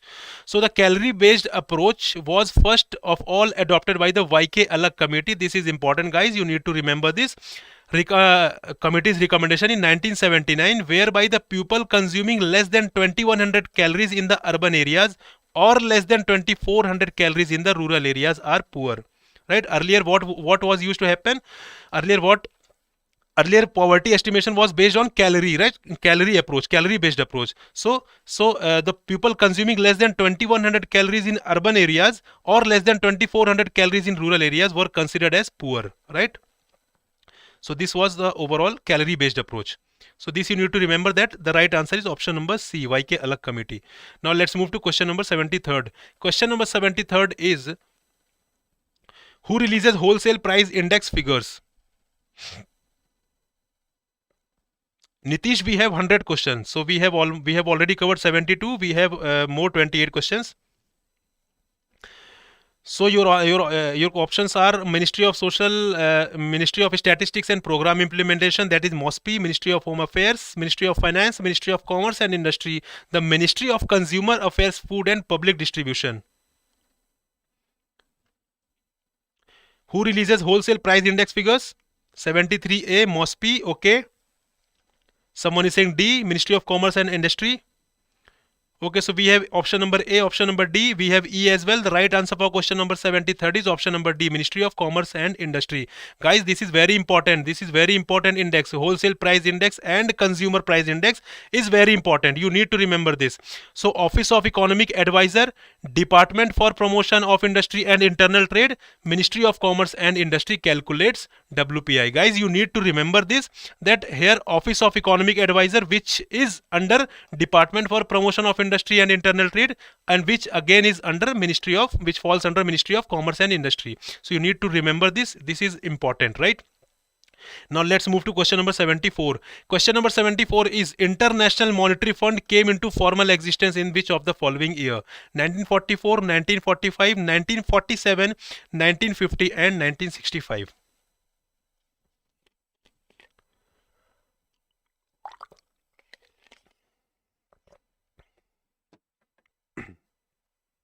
Tell me the right answer. Question number 74. 1970. Okay. So most of you are saying B, that is 1945. Right. So the right answer for question number 74 is option number B, that is 1945. Guys, International Monetary Fund, World Bank and WTO, they are specifically mentioned in your syllabus. So you have to know the basic facts about these, right? You have to have the idea about basic facts of these organizations, right? So the IMF was originally created in 1945 as a part of Bretton Woods Agreement, which attempted to encourage international financial cooperation by introducing a system of convertible currencies at fixed exchange rates. Now let's move to question number 75. So the question number 75 is, which of the following best describes the modified mixed reference period? Modified mixed reference period. Your options are, reference period for different items were taken as 365 days, 30 days, 7 days. Next is 365 days and 30 days. Next is 365 days, 30 days and 15 days. Next is 365 days, 60 days and 7 days. And the last is 30 days and 7 days. So we are talking about MMRP, that is modified mixed reference period. Those who have attended the lectures earlier, they know very well the concepts of modified mixed reference period, they all know very well.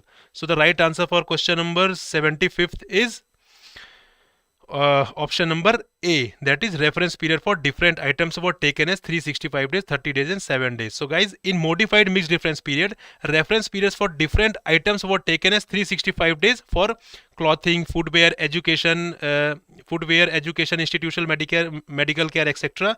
7 days for edible oil, eggs, fish, meat, vegetables, etc. and 30 days for the remaining food items. Why we are collecting the data regarding this? Because we are estimating here, we are measuring the level of poverty, right? So based on the expenditure of population, the data of poverty is calculated, right? That is why here the data is collected regarding their expenditure in different periods, that is 365 days, 30 days and 7 days. Now let's move to question number 76. So the question number 76 is, which agency organization releases PLFS, Periodic Labor Force Survey? Which agency organization releases PLFS? 76. Your options are Ministry of Home Affairs, Niti Aayog, Ministry of Labor and Employment, National Statistical Office, and none of the above. Periodic Labor Force Survey. 76. 76C, Ministry of Labor and Employment.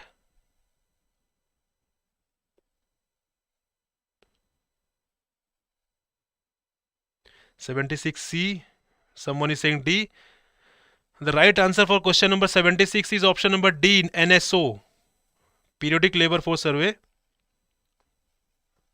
launched by the National Statistical Office, right?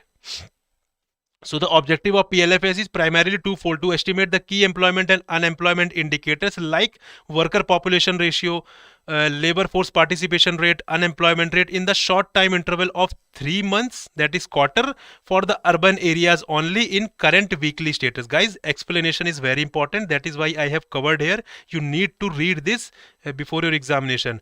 And second is to estimate employment and unemployment indicators in both usual status and CWS, that is current weekly status, in both rural and urban areas annually. Right? So this is for quarterly. This is for urban areas it is quarterly, and for both urban as well as rural areas it is conducted yearly, that is annually. Right?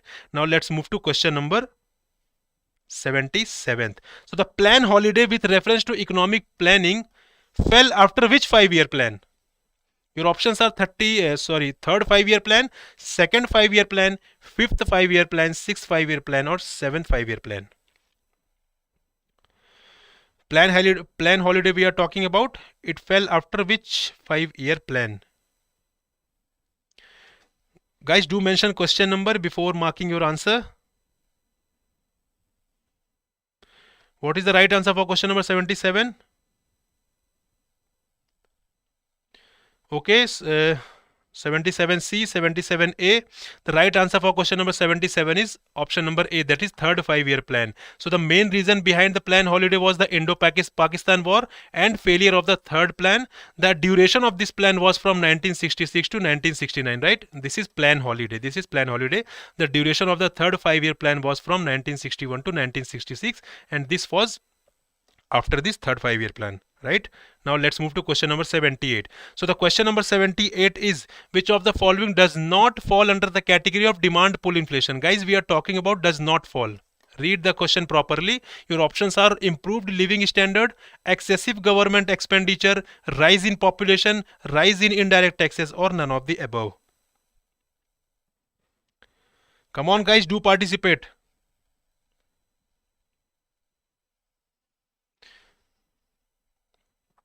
Question number 78.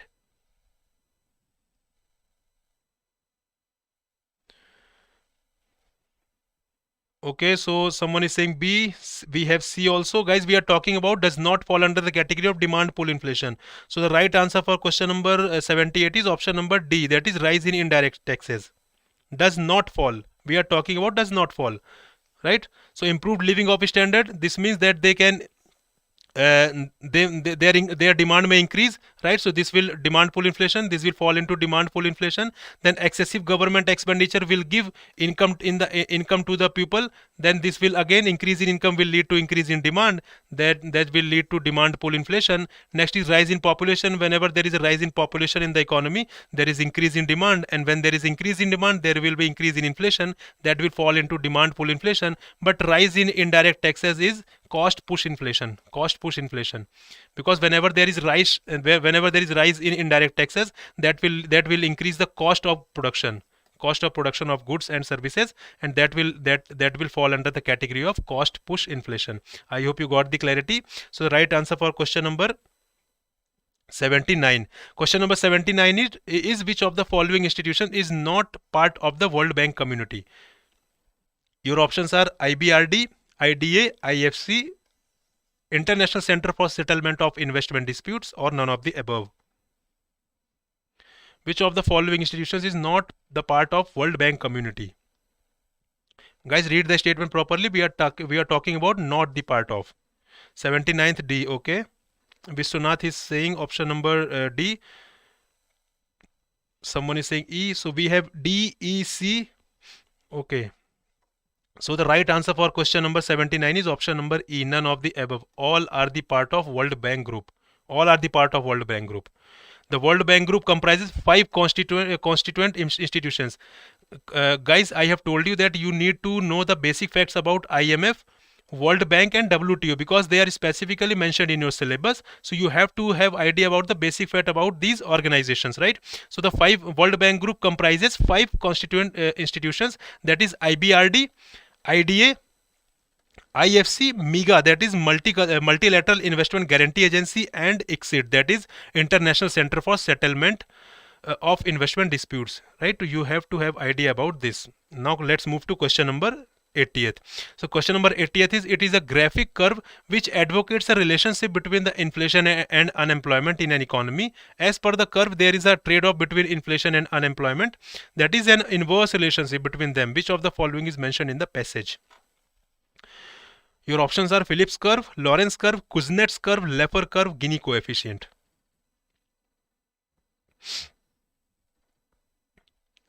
80th B, Lorentz curve. Okay, someone is saying B, someone is saying A. But most of you, okay, we have Lorentz and Phillips. We have the combination of Lorentz and Phillips.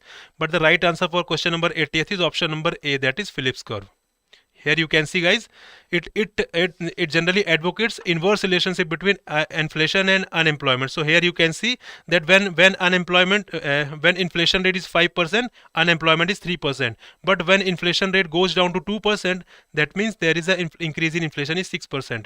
This principle is basically based on that whenever there is inflation in the economy, it means people are demanding more. When they are demanding more, it reveals that they have income, they have money in their hand to demand more, and this means that they have job, right? They are employed. That is why the concept that whenever there is whenever there is high inflation in the economy, there will be low unemployment, because it is considered that people are demanding more. This means they have employment in their hand. Similarly, the case is vice versa, right? When there is a less inflation, that is people are demanding less, that means they are unemployed, they do not have employment in their hand, right? So I hope you got the clarity. Now let's move to question number 81st. So the question number 81st is, Jawahar Rozgar Yojana was launched in which 5-year plan? Abhijit is saying, sir, Baki, please explain. Abhijit, we have already discussed a different question, all the curves in a different questions, right? So if you will go through the all 100 questions, you will get the clarity regarding all the curve we have mentioned in the question, right? So don't worry about that. We have already covered. Question number 81, Jawahar Rozgar Yojana was launched in which 5-year plan? 5th 5-year, 6th, 7th or 8th 5-year plan, and none of the above. Okay, so we so we have mixed response, but the right answer for question number 81st is option number C, that is 7th 5-year plan. So so Jawahar Rozgar Yojana was launched on April 1st, 1989 during 7th 5-year plan, merging National Rural Employment Program and Rural Landless Employment Guarantee Program. Guys, I am insisting you again and again that do read explanation whenever you get the PDF. Do read the explanation, question as well as the options, because we have tried to incorporate as much information as possible for you, which can be relevant for your examination, right? So do read everything very properly. Now let's move to question number 82nd. Question number 82nd is, which of the following best describes unemployment trap? Your options are: a situation when under unemployment benefits discourage the unemployed to go to work. Second is a situation where people working informally without proper job contracts and thus sense any legal protection. Next is, it refers to the time lag between the jobs when an individual is searching for a new job or is switching between the jobs. Next is, if it is loss of jobs due to change in technology, or none of the above. What is the right answer for question number 82nd? That is, which of the following best describes the unemployment trap? 82nd A. Okay, so we have A, B, C, all the options except D. The right answer for question number 82nd is option number A, that is a situation when unemployment benefits discourage the unemployment to go to work, right? So this is unemployment trap, right? So this is a situation when unemployment benefits discourage the unemployed to go to work, right? So suppose if you are offered the salary of 2000 per month, will you go to work? Rather, you will prefer to sit idle in your home and preparing for some examination, right? So this is basically unemployment trap. I hope you got the clarity. Now let's move to question number 83. So the question number 83 is social justice is a part of which sustainable development goal? Your options are SDG 5, SDG 6, SDG 7, 13 and 16. Social justice. What is the right option? What is the right answer for question number 83? Come on guys, we are talking about social justice is a part of which sustainable development goal? Okay, someone is saying C7. This is a little technical question. Okay, so someone is saying A. Okay, so we have almost all the option, but the right answer for question number 83 is option number E, that is SDG 16. Guys, SDGs are very important. You need to know about all the SDGs, right? So SDG 5 is related to gender equality, 6 is related to clean water and sanitation, 7 is related to affordable and clean energy, 13 is related to climate action, and 16 is related to peace, justice and strong institutions, right? Social justice. Social justice is a term mentioned in your syllabus, right? So you have to have idea about this. Now let's move to question number 84. Question number 84 is, when there is a fall in inflation, it is known as, your options are deflation, reflation, disinflation, skew inflation, or none of the above. When there is fall in inflation, it is known as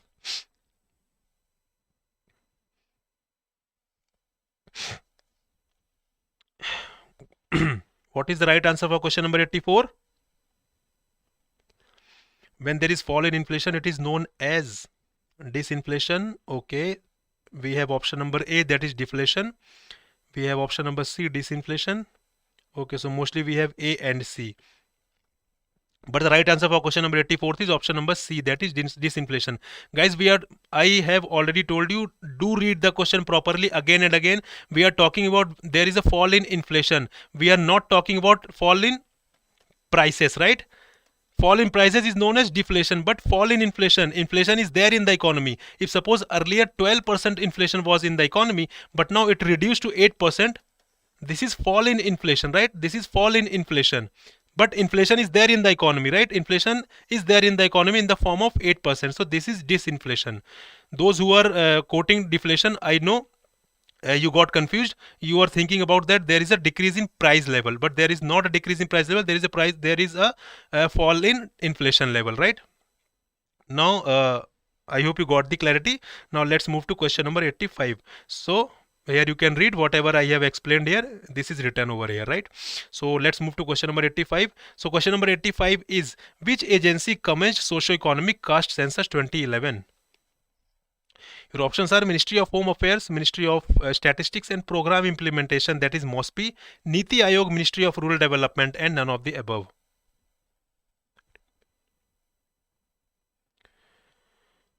Question number 85, guys. Socio-economic caste census. 85th B, MOSPI, okay.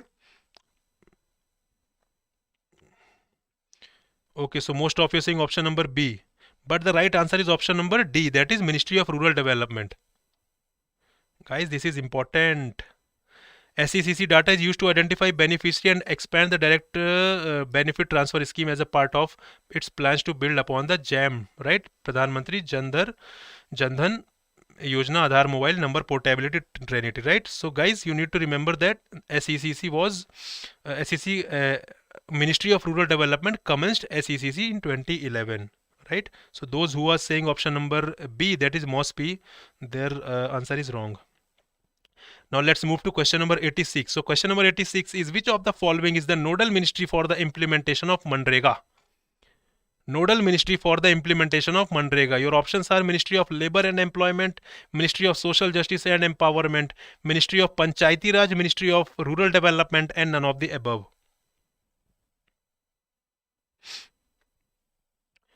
Nodal ministry for the implementation of MNREGA. Guys, do mention question number 86D. We have Ministry of Rural Development. Okay, most of you saying option number D, but the right answer is option number D, right? Very good. So the right answer for question number 86 is Ministry of Rural Development. So Manrega is a very important act as well as very important program. So you need to know the important provision of Manrega and the implementing agency. Now let's move to question number 87. APIDA, that is Agriculture and Processed Food Production Export Development Authority. This is very important organization, very important body. Comes under the administrative control of which of the following ministry? Your options are Ministry of Food Processing Industries, Ministry of Skill Development and Entrepreneurship, Ministry of Commerce and Industry, Ministry of Agriculture and Farmers Welfare, and none of the above. We are talking about APEDA, option number D. Okay, so most of you are saying option number D, Ministry of Agriculture and Farmers Welfare. Okay, someone is saying C as well, Ministry of Commerce and Industry. But the right answer is option number C, that is Ministry of Commerce and Industry. Guys, do not go the word agriculture, right? You need to have idea about this.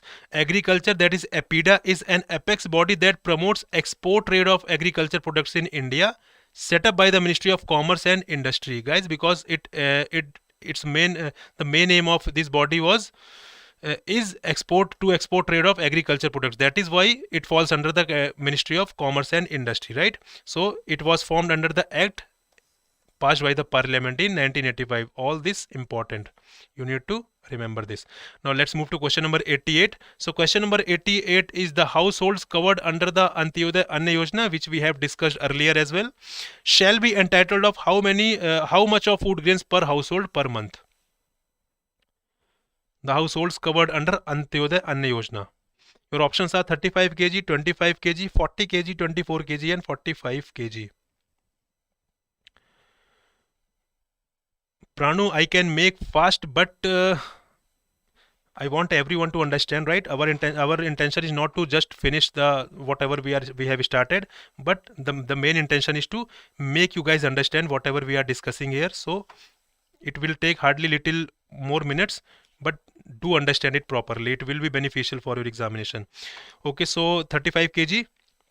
So right answer for question number 88 is option number A, that is 35 kg. So Antyodaya Anna Yojana is the sponsored scheme of Government of India to provide highly subsidized food. The households covered under I shall be entitled to get 35 kg food grains per household per month, and food grains will be provided at the prices 3 per kg for rice, 2 per kg for wheat and 1 per kg for coarse grains. Now let's move to next question, 89th. So which of the following is incorrect regarding wholesale price index? Wholesale price index, guys. So it is published by the Office of Economic Advisor, Ministry of Commerce and Industry. The base year is 2011-12. It includes goods only. It includes 676 items. None of the above. What is the right answer for question number 89th? Which of the following is correct regarding wholesale price index?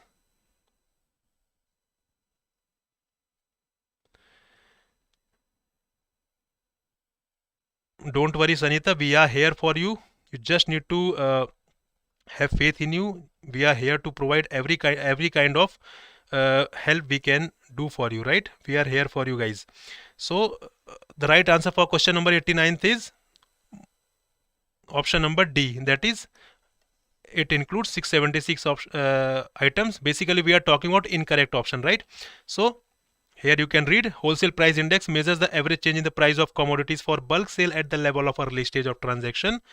Here the main thing is all the statements are right except this, right? So WPI basket, the number of items has been increased from 676 to 697. This you need to remember, guys. This you need to remember. This is important, right? All the rest all the statements are correct except this. Now let's move to question number 90. So the 90th question is APICO movement, a forest conservation movement started in Maharashtra, Uttarakhand, Andhra Pradesh, Karnataka or Sikkim. We are talking about APICO movement. Your options are Maharashtra, Uttarakhand, Andhra Pradesh, Karnataka and Sikkim.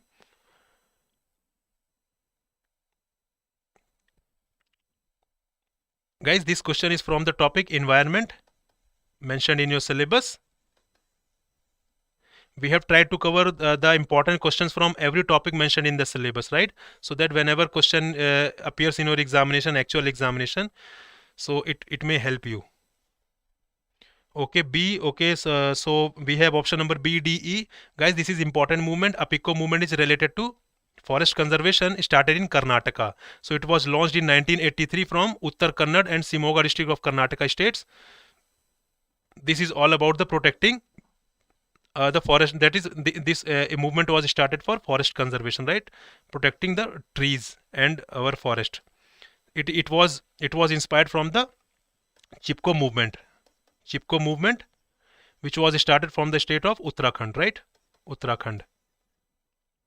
Now let's move to question number 91st. So question number 91st is with respect to INDCs, a climate change commitment. What does D stand for? Your options are determined, decided, defined, derived, and distinguished. These kind of questions are asked in NABARD examination, specifically in NABARD examination. What does D stand for?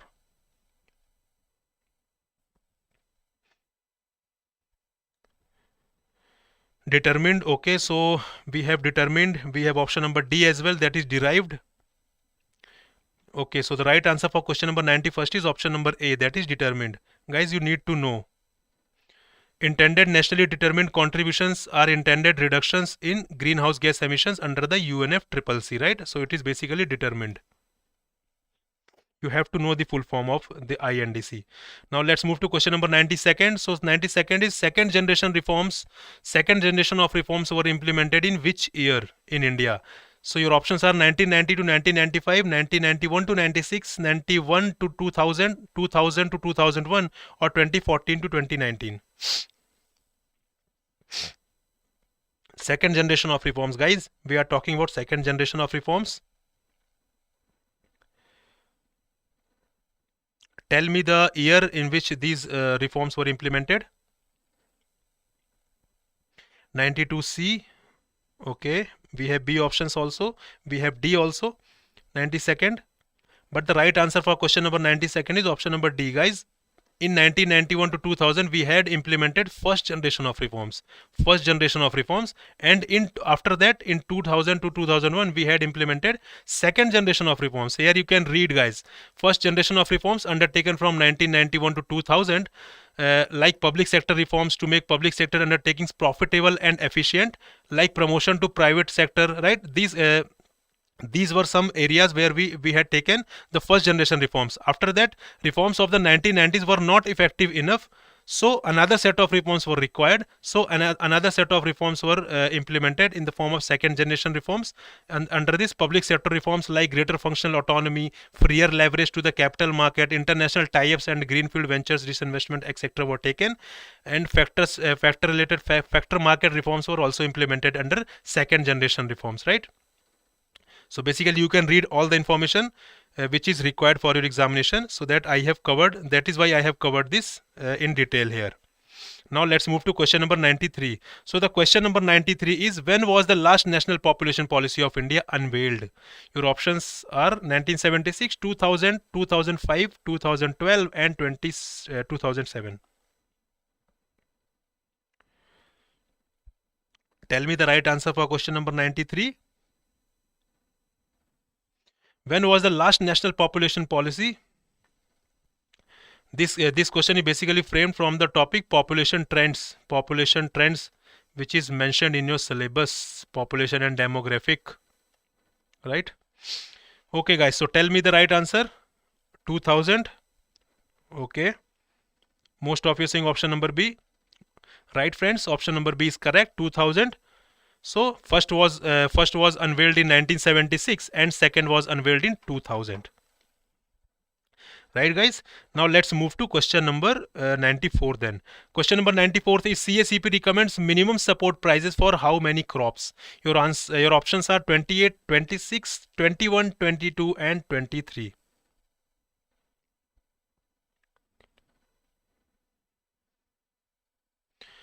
CACP recommends MSP for how many crops? Okay, Vishwanath is saying 22 for 22 crops.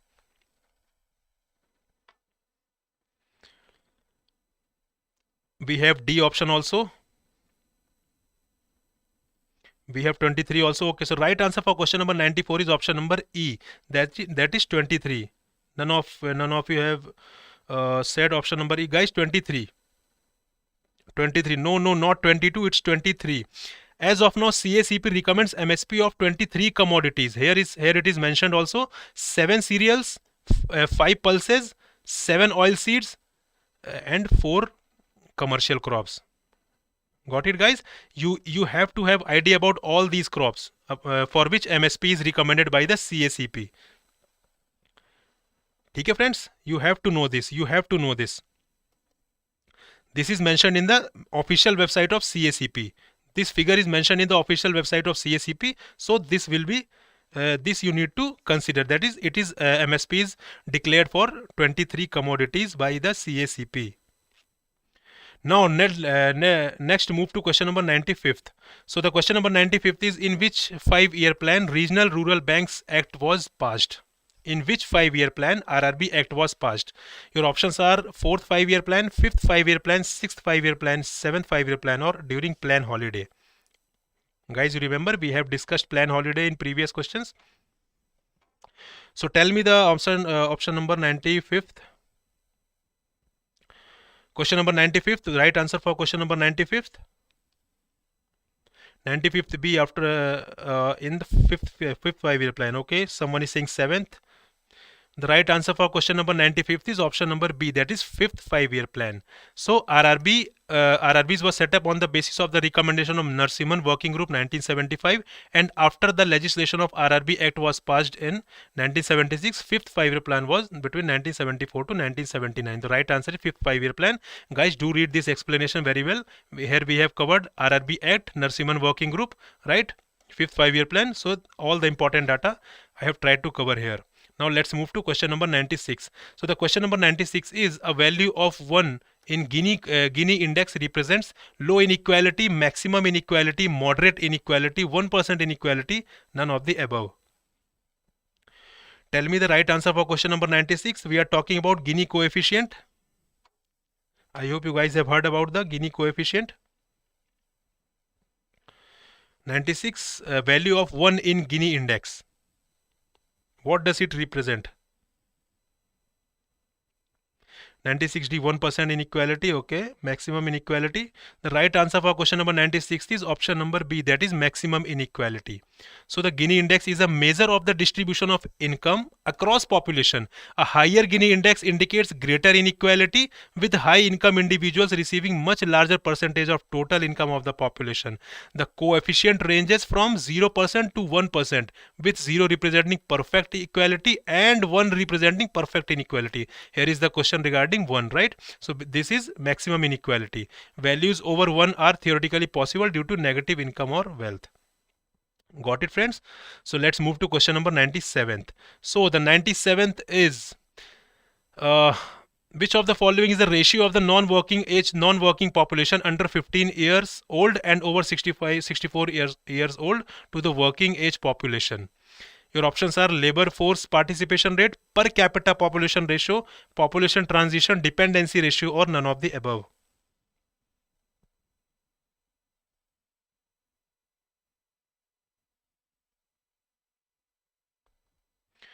Okay, 97th, Aviral is saying dependency. The right answer for question number 97th is option number D, that is dependency ratio, right?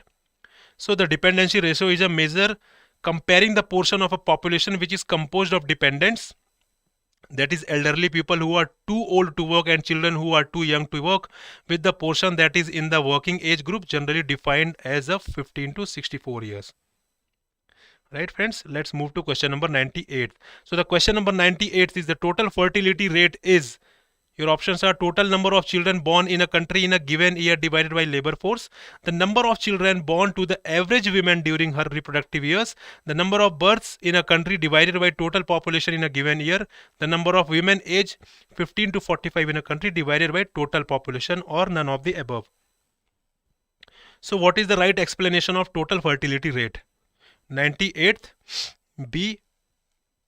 Okay, so Gaurav is saying B, Aviral is also saying B, Mayan is saying option number D, but most of you are saying option number B. The right answer for question number 98 is option number B. So basically, friend, total fertility rate is basically indicates the average number of children expected to be born to a woman during her reproductive span of 15 to 49 years, right? So this is basically total fertility rate. There is nothing technical in it. I hope you know this. Now let's move to question number 99. So the question number 99 is the Atal Innovation Mission, that is AIM, is a flagship initiative set up by which of the following agency to promote innovation and entrepreneurship? Your options are National Skill Development Council, Ministry of MSME, Quality Council of India, KVIC, or Niti Aayog. The AIM Atal Innovation Mission, guys. 99th question we are discussing, Niti Aayog. Okay, most of you saying option number E, that is Niti Aayog. The right answer for question number 99th is option number E, that is Niti Aayog. Right, friends? So you all are correct. So AIM is a flagship initiative by the Niti Aayog to promote innovation and entrepreneurship in the country. Now guys, the last question, that is 100 questions. The 100th question we are going to discuss. So guys, dil tham ke beti, here it is in front of you. Within how many days from demand under Manrega, adult must get the work? Your options are 12 days, 21 days, 25 days, 30 days, 15 days.